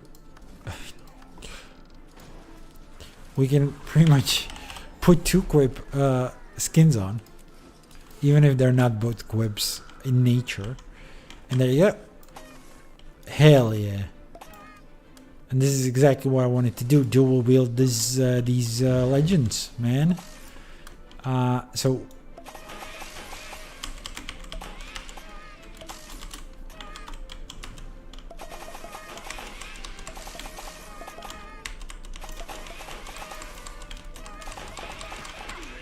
so fucking stupid. Holy shit. Oh my god, I love it. Okay, so that's your that's our legendary journey. This is what it ends like. It's not with a bang, but with a whimper. Quite literally. It's amazing. It's amazing. This is where our journey ended. Also equipable on a mesmer, and much more fitting for a mesmer, right? This is what the weapon looks like properly. Like you've got the face, got the little face of a clown demon or whatever. They haven't really shown any of these in detail. Now I feel a little bad, only a little. We can actually equip an axe on a thief, a Frostfang. There you go. This is what they look like together. Yeah, this is pretty much the culmination of our little legendary journey. This is what the axe looks like in detail. To an extent, that's yeah, it's cool. It's got a little shine on it too when it's pulled out. Actually, let's look at Eureka as well. Ooh, unfortunately, the projectiles that you throw out on a thief, they don't really, they're not really as cool. When you throw them, when they're flying through the air, they are actually good. But here you gotta like understand which axes you've got in the air. I guess it makes sense for them to not be. Okay, who's a new character? Who we can mess up their gear? Who can wield a mace?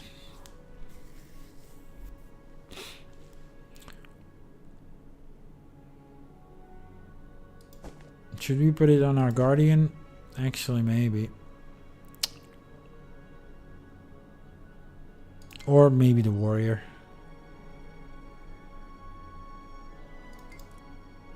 Kind of fits the aesthetic as well. It's like angry and big, massive and evil. The weapon is awakened sword, huh? We can replace that. It doesn't even have. It does have stats on it, but who cares? Let's take the Eureka on. I mean, we've already looked at warrior. We can actually try to kill some ghosts with it. Stealing from graves. Shut the fuck up. Is that all? Yeah, once again, it does have some little sparkles on it, and actually some energy beams as well. It's cool. It's cool. It's cool. Once again, we can loot shit on this character, and yeah, this is what it looks like when you beat someone with it unconscious. I guess there are some extra effects that you get on it when swinging it around in combat too. It's good. No undead animations, I guess. At least nothing that we managed to trigger here. But there it is. There it is. This is that's it. Yeah, the effects continue. It seems to be no, that's actually from my cape, so don't worry about that. Yeah, anyway. There's your end of the legendary journey. What comes next? It's a little too late for me. I'll go to bed. So let's not recount what we're gonna do next. Partly because I don't know. But in terms of Guild Wars 2 streams, the next one is obvious. We're gonna stream the story steps going forward. I mean, the latest release.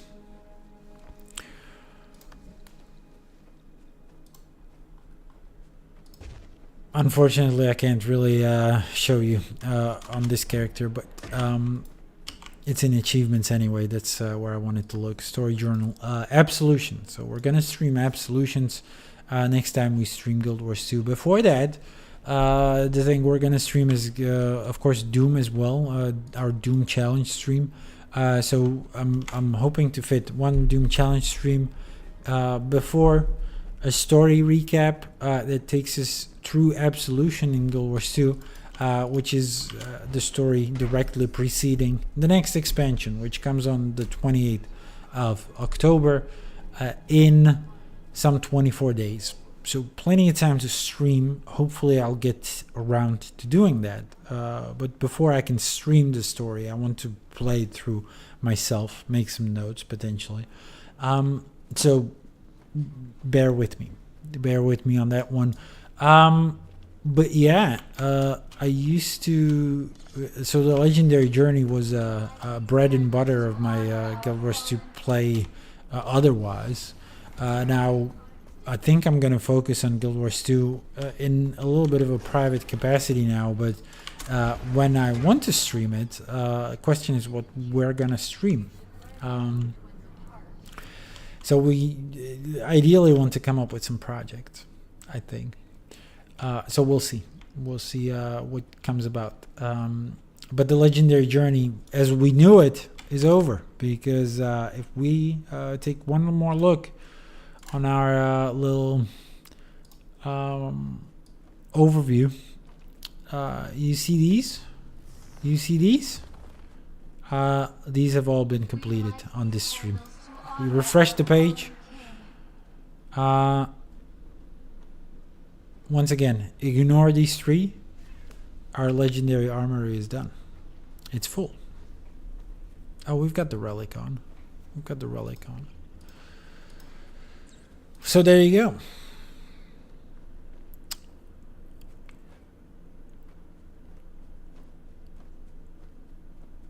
Include duplicates. We can actually include duplicates in this overview. I show you that we indeed have two incinerators. Anyway, Legendary Journey is done for now. We'll see whether we're interested in the Aqua Breeder. We'll see whether we're gonna make a separate journey for Legendary Runes, Legendary Sigils. I'm still ostensibly interested in those. We'll see whether we're gonna enhance the looks of Orion's Flight. The longbow can have additional skins. From what I understand, it is a complex process. It is an expensive process, but it is something we can potentially do. So we're gonna look into that. And yeah, what else is there? I don't know. Remains to be seen. We might do underwater weapons as well. So definitely we're gonna, at some point, we will be looking into Club Journey or whatever it's club. It does start with club, yeah. We will want to do this weapon because oh, and these are also variants, it seems, because these are connected to achievement points. So that is something that is going to interest us. Whether we're going to pursue other underwater legendaries, a trident, and the second one, the harpoon gun, remains to be seen. But for now, let's assume not, because there's not really content for underwater that would facilitate. Now, part of the reason why we've done the Legendary Journey the way we did it was to be able to be equipped for every endgame encounter, and there's really no endgame for underwater, not meaningfully. So no pressure to get it. Also equipment, and you know, that's also why the runes and sigils are not part of the Legendary Journey, because I feel like buying runes and sigils for every occasion is just a matter of inventory space. It's not actually all that great to have a set of legendary runes and sigils. It doesn't really give a lot of advantages over just buying them, the superior sigils themselves. But I mean, inventory spaces are certainly of some value. So there you go. So we'll see about the future of Legendary Journey. I do have a feeling I'm gonna want to come back to it in some capacity at the very least. But the very next stream that's outside the story streams, that's gonna be something different. Whether it's gonna be as entertaining as Legendary Journey, I mean, I've never had any viewers for Legendary Journey basically, so it was entertaining for me to produce it. I'll put it this way. Didn't expect the stream to run this long again. It's almost 4 hours. Jesus Christ. 3 3/4. Anyway, so that is my cue to cut it off. To cut it short. Thanks for watching. If you're watching through a VOD, again, you can catch me live on Twitch as well, or here on YouTube. I mean, again, if you're not watching live, you are watching me on YouTube, very presumably. And yeah, I'll see you next time, whenever that might be. See ya. Bye bye.